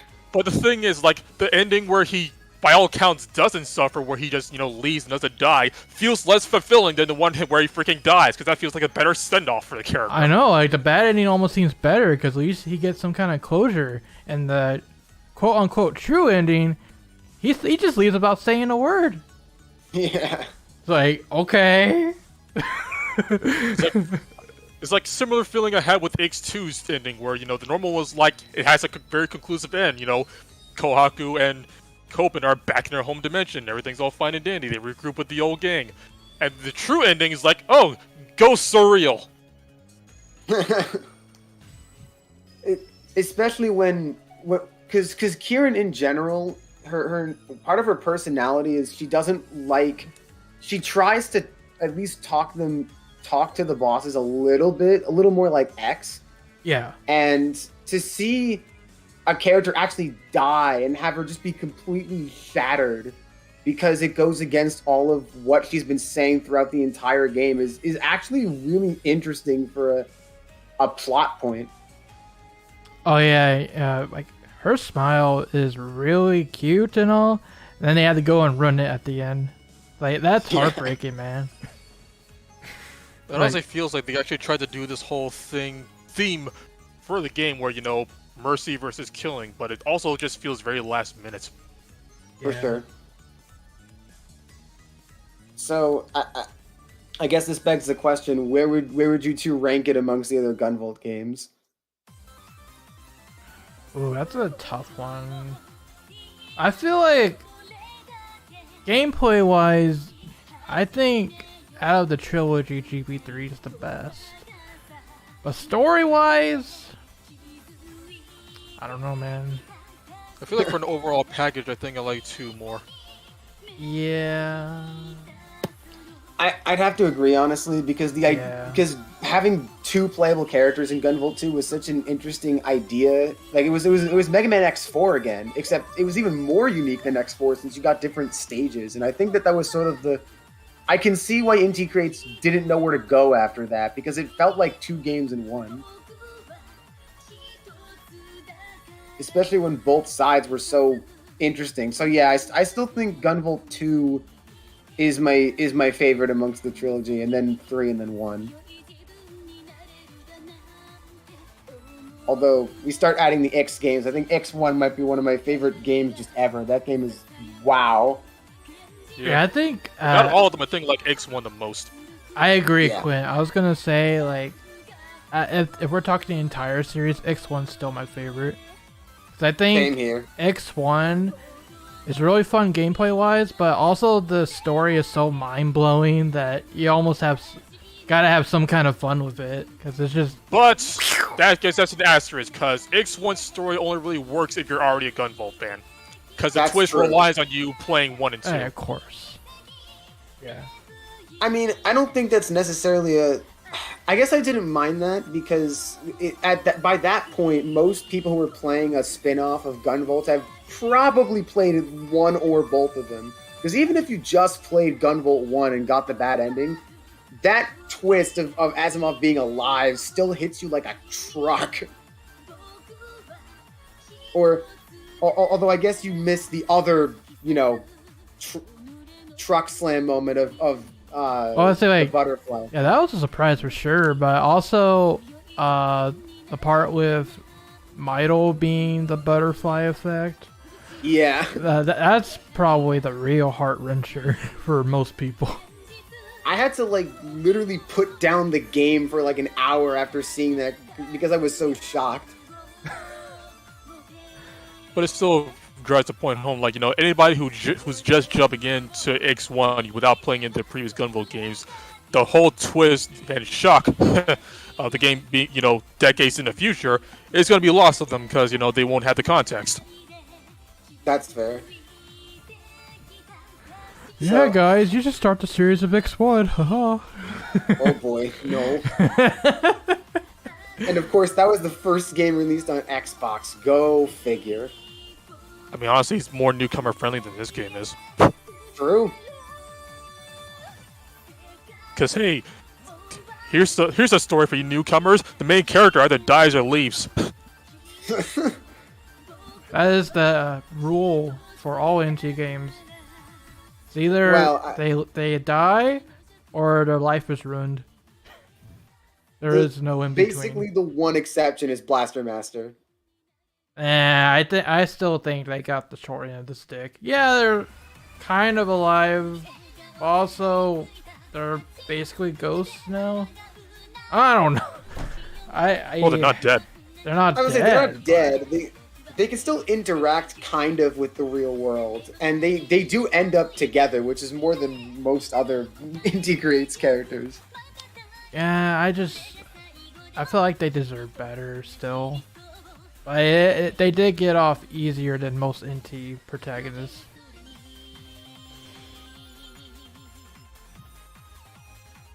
Well, at this point, I'm ready for the Q&A. What about you two? Just on a slightly related note, remember when NT wanted to end the Mega Man Zero series at 3 and then make an interquel?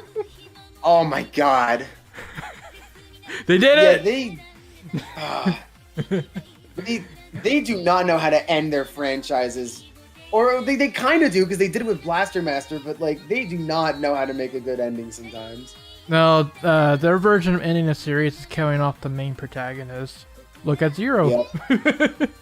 Zero. And that's only because Capcom wanted them to do 4 instead of a 1.5. Yeah, they're like, screw you guys, I'm just gonna kill Zero now. Guarantee For real of this ZX time. Like, he ain't reviving. No, he's dead. Guarantee if ZXC happened, Vent, Ale, Ash, Gray, all or some of them would have died. Probably. Which is the whole reason, like, Gunvolt 3 feels like they're just getting Gunvolt out of the picture so they can move on with their lives and focus on different characters like Kieran. And Copen, I guess, in Ix. Yeah, they can. Yeah, I need to do some coping right now.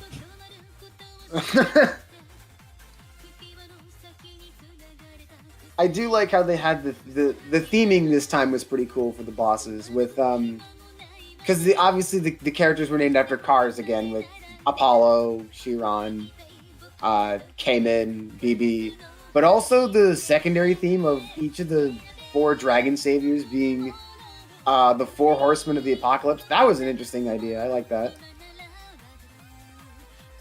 Because BB was death, Cayman was war, Apollo was famine, and then Chiron was conquest. And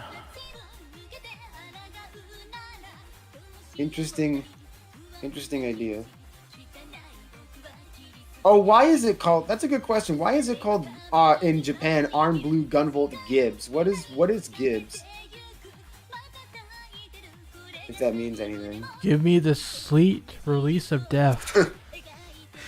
Oh, okay. No, I'm joking. Oh. I'm sure it means something, but I don't know. It's got. I mean, I don't know what. I think the second game was So or something like that. I don't know what that means either.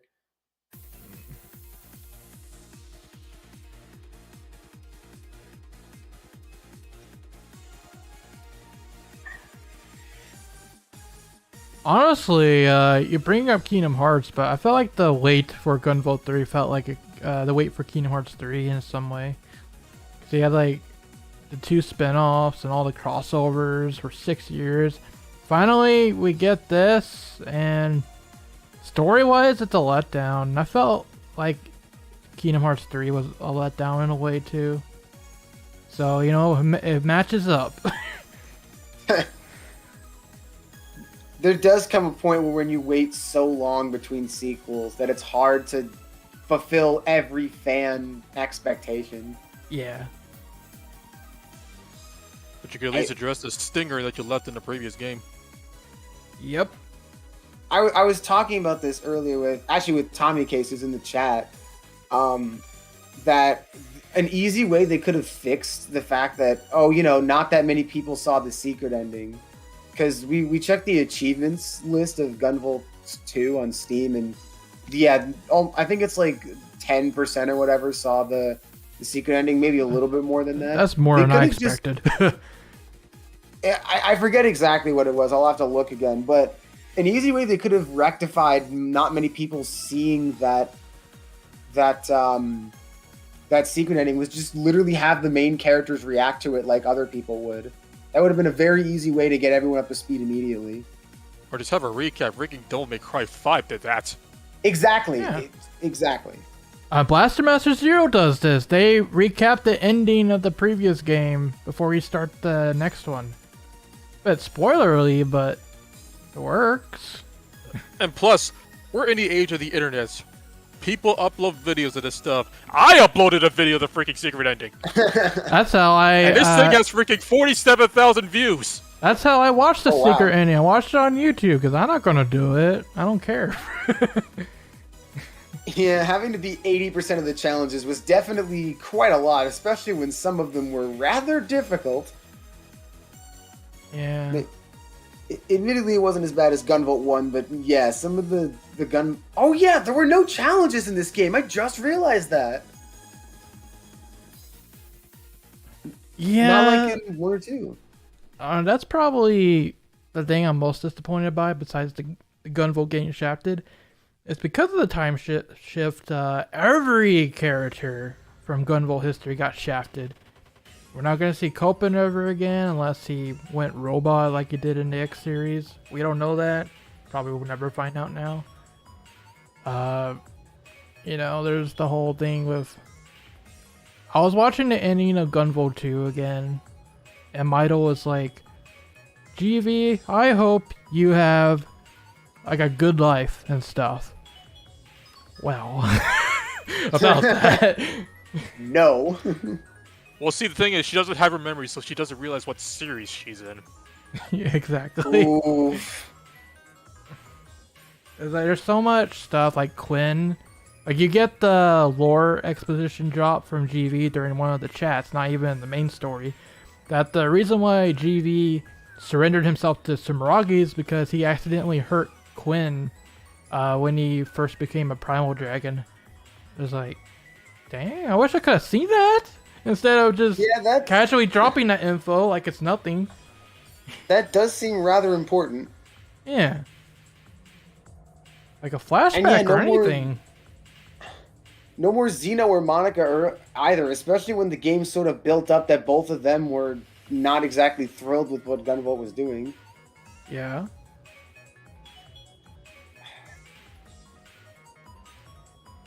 Which is honestly why I feel why they made the whole Dragon Saviors thing in the first place, because, they realized that they kind of have a thing for dropping recurring casts between each game. So it's like, alright, here's a route that we can't drop, but we're also going to get rid of Gunvolt because he's also kind of a problem. Yeah. I missed the days of Mega Man Zero where Andrew was in multiple games and sort of connected a lot of the things together. I mean, heck. Besides Gunvolt, the only actually reoccurring character in this game is Lumen, who is not a character. Yeah, it's true. She only basically shows up in a couple of chats, and when you game over, yeah.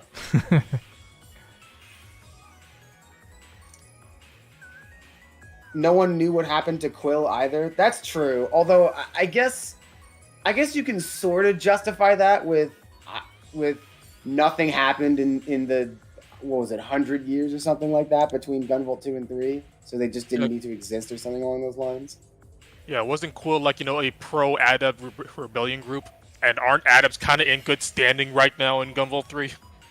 Exactly. So that one I can see why they wouldn't bring that up, because it wasn't necessary. Heck, I can't believe that in the end Eden's goal kind of came true. Yeah, you're right. And Tenjin even brings that up, actually. During the Sunrise 2 rematch.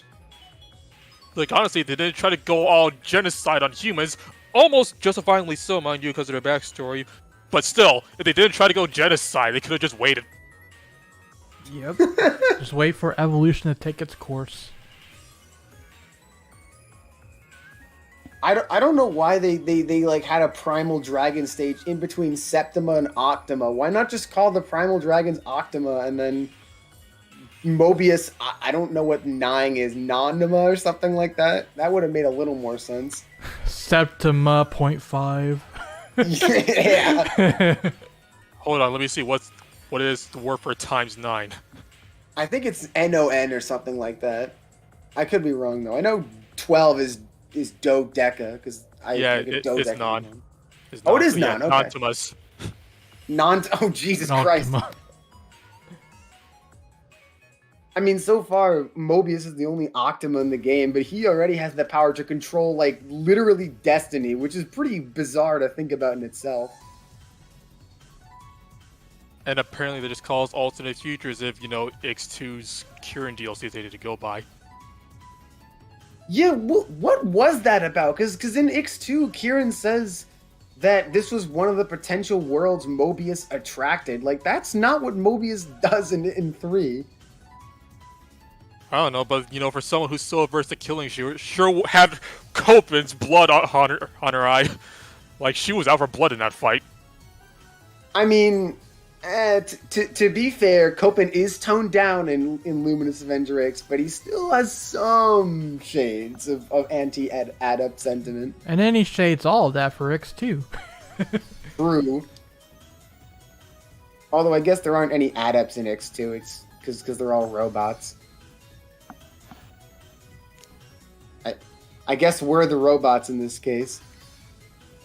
Dun, dun, dun, dun, Yeah, exactly. dun, dun, dun. Yeah. Oh no. Oh yeah, what did you think about the music of this game compared to the previous ones? It's pretty good. Like, NT never really disappoints me with music, and this game's no exception. My favorite theme is the Futures Institute, which feels like a cop-out, but NT... their intro stage themes are usually bangers. True. All the way up, all the way from 0-1 and 0-2's departure, up until, yeah. Well, 0-1 was theme of 0 again, but you get the point. It's all the way up to now. I think my favorite was Cyber Kowloon. That's such a cool area aesthetically and music-wise. Honestly, I kind of wish there was another remix of first Sumeragi in this game like there was in 2. Yeah. True. They did remix... I associate that as, Gunvolt's theme. And it's Agreed. absent here. Was that his theme in Blade Strangers by any chance, if you would know? I do not. I know very little about Blade Strangers. I'll have to look later. They did remix one theme though. I think the boss theme for when you're fighting Gunvolt is a medley of Gunvolt 1 and 2's boss themes or something like that. Probably. Now, why was it not used for the actual refights from Gunvolt 1 and 2? Go figure. And then it gets replaced by Jin's music anyway. I don't even... The speed runs of this game are going to be very weird because you essentially have to play anti-Kudos so you don't summon the Jin since that happens if you have 2,000 Kudos. That's a good point, actually. I think someone told me that one of the top level Gunvolt players was talking about this. Yeah, Benja. That's... How are you even going to do this if you have to play literally against the way the game wants you to play? I don't know. That...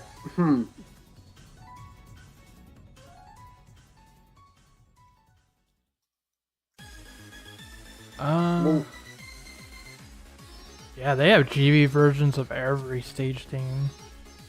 For sure. Oh, that's very sus.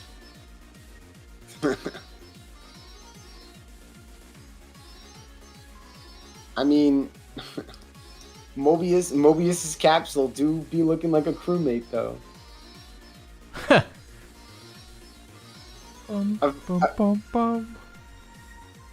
I've already seen a few people call him Morbius, which is admittedly funnier than it should be, at least to me. It's Morbin time. It's Mobin time. E and R are right next to each other on the keyboard. Oh no. Oh yes. Was this intentional? Oh Jesus. So we were talking about how we were wishing like they had like more callbacks to previous games. At least they brought back reincarnation as always. It's pretty cool. And it's actually a banger. It's probably my favorite version of reincarnation so far. Yeah, it's great. I also like how you can choose which song you want, because you can select the different songs for level 1 and level 2 Kudos. Yeah, straight up, that confused me for a bit, because, you know, when I was getting multiple Lumen image posts, I was like, wait a minute, why does it keep saying it's new? That actually screwed me once, because I didn't realize... I equipped all of them, because I wanted it to be random. Do not equip the last one. The last one mutes all the Lumen songs, and that is very bad. Especially if you equip the Jewel image pulse, because that strengthens your attack if you have a song playing. Also, that's how I can listen to the stage themes. Yeah, exactly. It's good if you want to listen to the music. It's not so good when you're trying to beat some of the hard mode bosses and you're wondering why the song is not playing, so you can't you can't kill them immediately. Well, at least they put in something for that. I do what I want to do with the refights with, you know, the Gunvolt 1 and 2 bosses that needs to use a completed save file. Yep. I feel like this wasn't a previous game though. Wasn't this in... I forget which game it was. Was it X2? I feel like there was a game where you can mute the Anthem though. Not Anthem, what do you call it when you get 1,000 Kudos?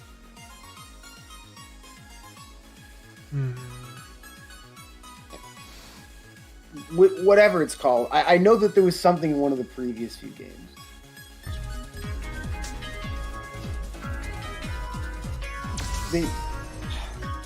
This entire game feels like 2 steps forward, 1 step back. It's so weird. Yeah, that sums it up. Oh, I think a couple people are saying the stream might be lagging a bit. Yeah. Probably because GV is going berserk all over the place. Oh, the bitrate. Bitrate's dying too. Okay, Kitty. I haven't dropped any frames yet. Must be a But little yeah, bit the hard for you if you're got the already bitrate's worried dropping. about me. The Azure Striker sure is something. That's not true. I do find it funny that Okay, how fine. powerful Focus on the Gunvolt is mission if you ahead. do die. By the way, did either of you get the super secret thing where if you die in Here, Anthem? Battle Priestess of Shadow Yakumo / Well, you basically let, you know, the time bomb go off. Yes. If you die and revive as Asimov Gunvolt, I don't know what else to call him. And if you wait too long or you get hit too many times, Gunvolt uses a special skill called like World's End or something like that, and he literally destroys the entire world, and you get sent back to the title screen. Yeah, even Yeah, it's basically a non-standard game over. Yep. Keeping it going. yeah, even the how to play section talks about how it's dangerous to use berserk GV for too long. That's the reason. Full-on beast over. Yep. I definitely wasn't expecting that non-standard game over. That's for sure. Honestly, Beast Style is probably a good comparison to play as Gunvolt in this game. Yeah, it's literally beast out. Yeah, from Battle Network 6. I mean, there was a Star Force reference in this game of all things, because Shiran, like Shirogane, Luna's name in Japanese, and also just looks very suspiciously similar to Ophusia. Oh, and game volume going wild again. Easy peasy. Thank you for telling me that. Man, I think I'll turn and fix all these now. Well, anyway, continue. oh, and also I was gonna say Shiran is also called the Wizard Operator because you know Star Force wizards are the have the FM I think is what it is FM. So that's I definitely wasn't expecting a Star Force reference of all things. That was kind of cool. I mean, sure, his special attack in Japanese is actually a Balnor reference, specifically a reference to program advances. I just forget the actual full name. Oh, I actually did not know that. That's interesting. Oh, the Gunvolt's non-standard game over is Vanishing World. Thank you. Sorry, I got the name wrong. Hey, that's Base's attack. Oh, you're right. There's another reference. They made Battle Chip Challenge. My least favorite Mega Man game, if you can believe it. I mean, barely even a game. Even worse than X7? Yeah, a little off topic here, but at least with X7, I'm playing the game. My least favorite thing in games is when I don't feel like I'm doing anything, and that's Battle Chip Challenge to me. I'll like Battle Chip Challenge better when it's ported to mobile. Wouldn't be surprised at this point. Yeah, I mean, there was rumors for a while about a Battle Network mobile game.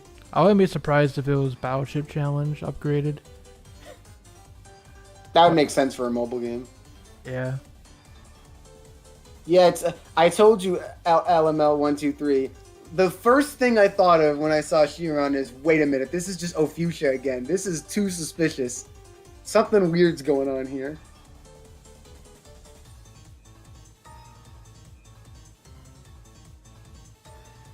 Does he even need to eat or drink anymore?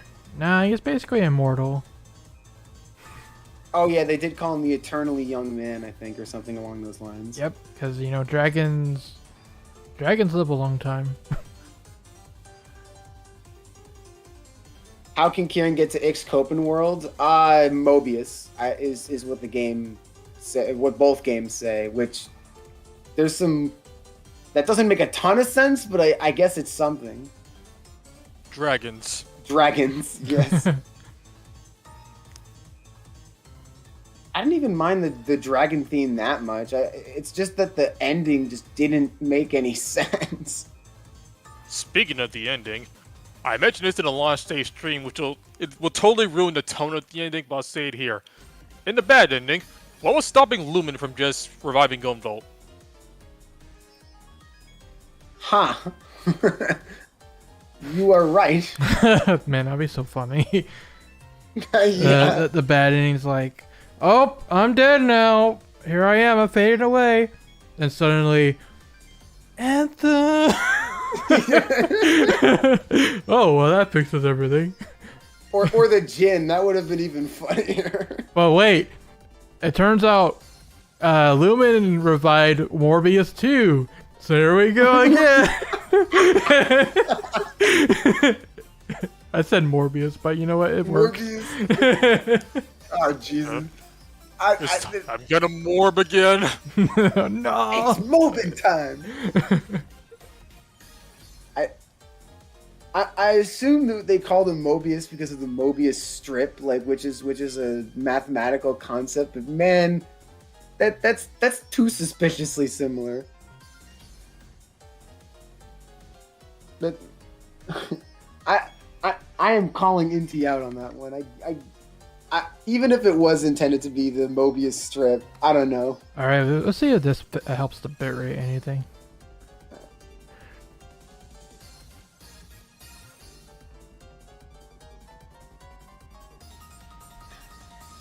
I'll just put it on a little static screen here.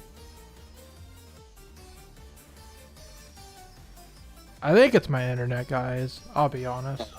My internet's been really bad lately. It's either Gunvolt or Tessio. That was cool that they referenced Tessio's ability to warp, because I definitely wouldn't have thought of that to get on the missile, that's for sure.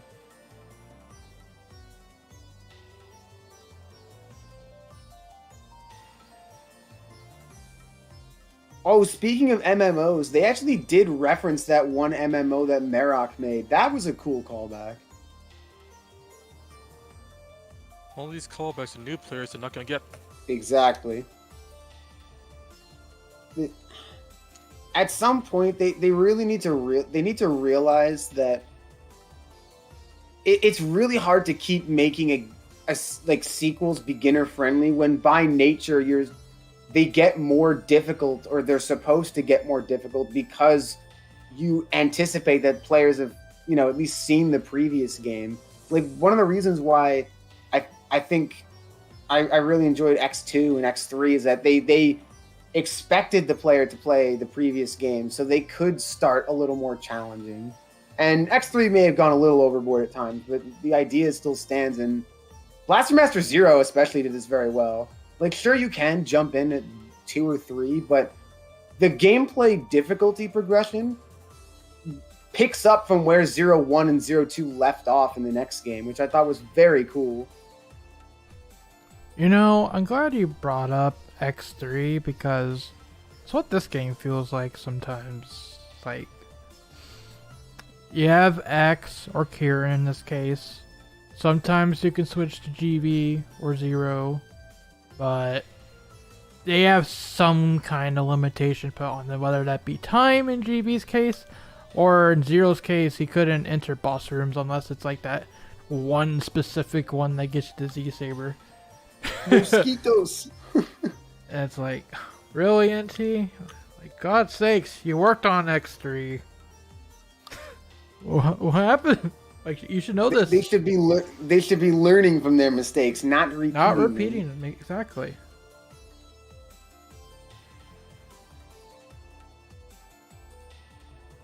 So yeah. But I think since my internet's dying on us, yeah, Taseo's invading the streams, screwing up our equipment. I think we should wrap it up. So, final thoughts, everybody. What would you rate this game out of 10? Quentin, you want to go first on this one? I'd say about an 8. It's like NT creates is like Platinum Games to me, where it's like they can make some of the best games of their specific genres, but whenever I want to talk about it, it's always that big asterisk when it comes to certain aspects of the games, or just certain games they make. Like, Platinum Games can make some of the best 3D action games, and NT creates can make some of the best 2D action games, but there's always that one thing. This game's case is a story, which is just...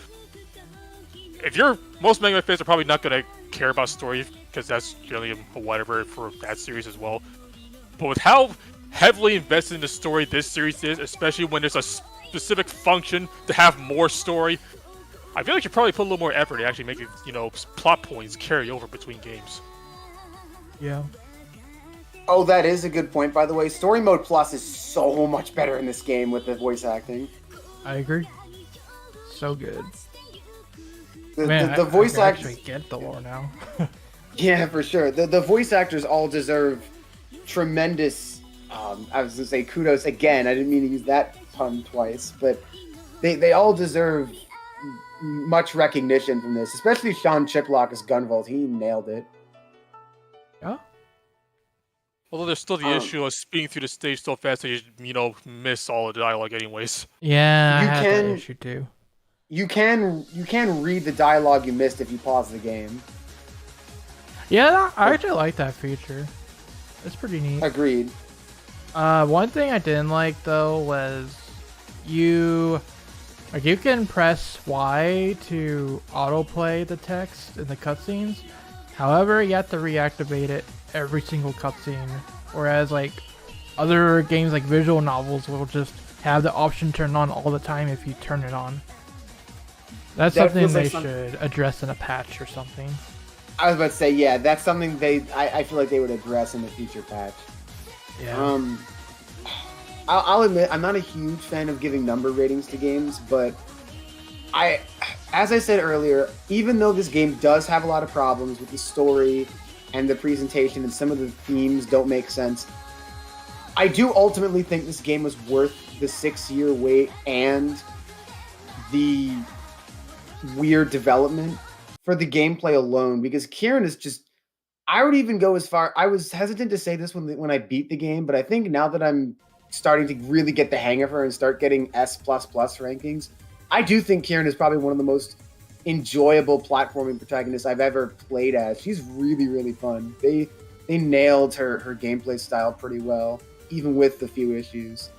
And I do ultimately think this game is worth playing.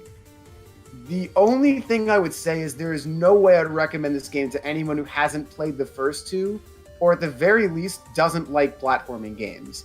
Because this is really a game that, even with the story issues, is really meant for Gunvolt fans, at least in my opinion. And I think ultimately the game tried too hard to be too many different things at once, and it faltered for that. Similar to X3, as you said. So, final thoughts are, is it worth picking up? Yes. At full price, I would still say yes. But, as you said, Quint, couple of asterisks there for sure. You bring up a good just point. reminded me. Yep. Because, honestly, the story would have only taken 1 point off my score, but you reminded me why I just took 2. And it's just, Gunvolt himself, because, I want to play as him more. He's actually very fun to play in this game, but the game won't let me. Yeah. Agreed. You bring up a good point as well, 112. Kieran is really fun to play, but that's only if you like action games, like you said. Like, she really demands a lot out of you to play well, to really feel that satisfaction. And I mean, this goes for most indie games in my opinion. I wouldn't recommend this to someone who doesn't like action games, because it's not gonna change their mind, because it can be a little too much sometimes. Exactly. One of the things I do look for in like some of my favorite games of all time is that sort of accessibility, so that I can recommend this to anyone, even someone who hasn't really played many games before, and show them why it's so much fun immediately. That's why my favorite game of all time is Mega Man X, because I can show this to anyone and they'd immediately go, oh, I understand why this game is so good. And this is a game where you can't really do that, especially for someone who wasn't already invested in this gameplay style / this world. Yep, because if you show someone this game, someone from the outside, they're gonna see text boxes everywhere, bunch of anime tropes, and flashy things going all over the place, complicated game mechanics. And we're like, no, I'm out. I couldn't even blame them.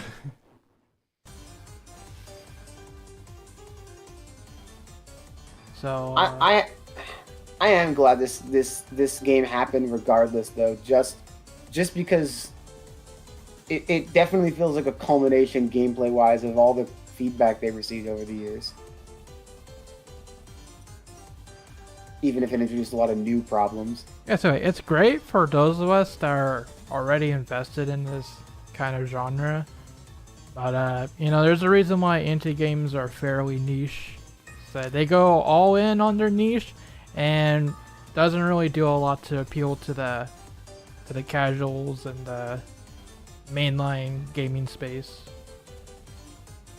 Agreed. Which is fine. It's just it's the way it is. Yeah, I couldn't agree more.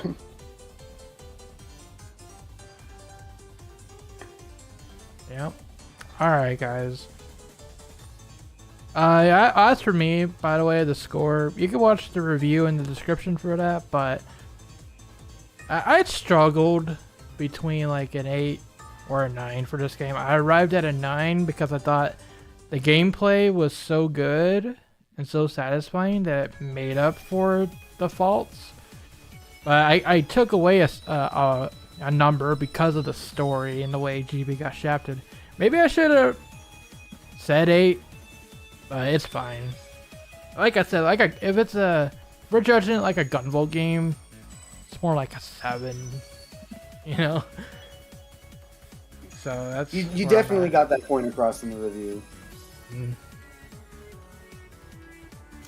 And yeah, that's a good point. It feels like a good Gunvolt spin-off, but not a good Gunvolt sequel. And I think Tommy Cates actually directly said that in the chat earlier. Yeah, I totally agree with that. Alright, guys. Since my internet is dying even more and more, it looks like, we're going to go ahead and just end it off here. But I want to thank Quint and OneOneTwo for joining me tonight. Thank you very much. Not a problem. I'm always happy to talk Mega Man or Inti Creates. These games are my bread and butter, and being able to talk about this on a discussion like this really means the world to me. Thank you. No problem. And then, where can they find you guys at? You can find me on a couple of different social medias. You can find me on Twitter at twitter.com/112_112. You spell it out first, and then you put the name. You can also find me on Twitch at twitch.tv/112, no underscore this time. And the place you can find me the most often is the R Mega Man Discord server, or the subreddit. That's at discord.gg/Megaman or reddit.com/r/Megaman.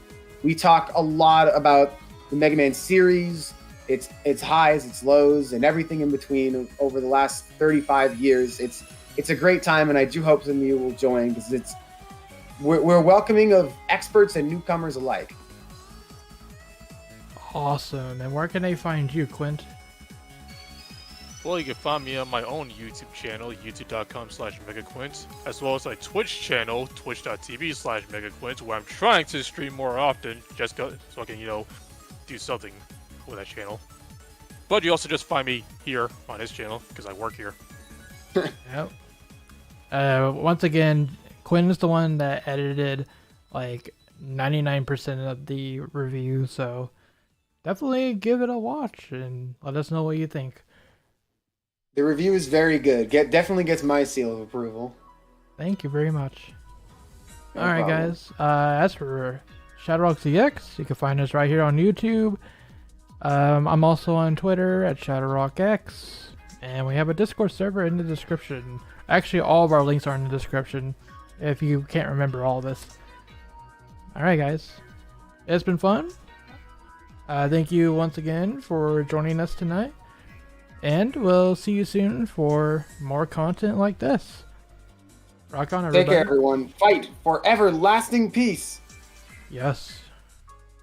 Nice Eat your outro. bananas. Oh, banana. Legs go.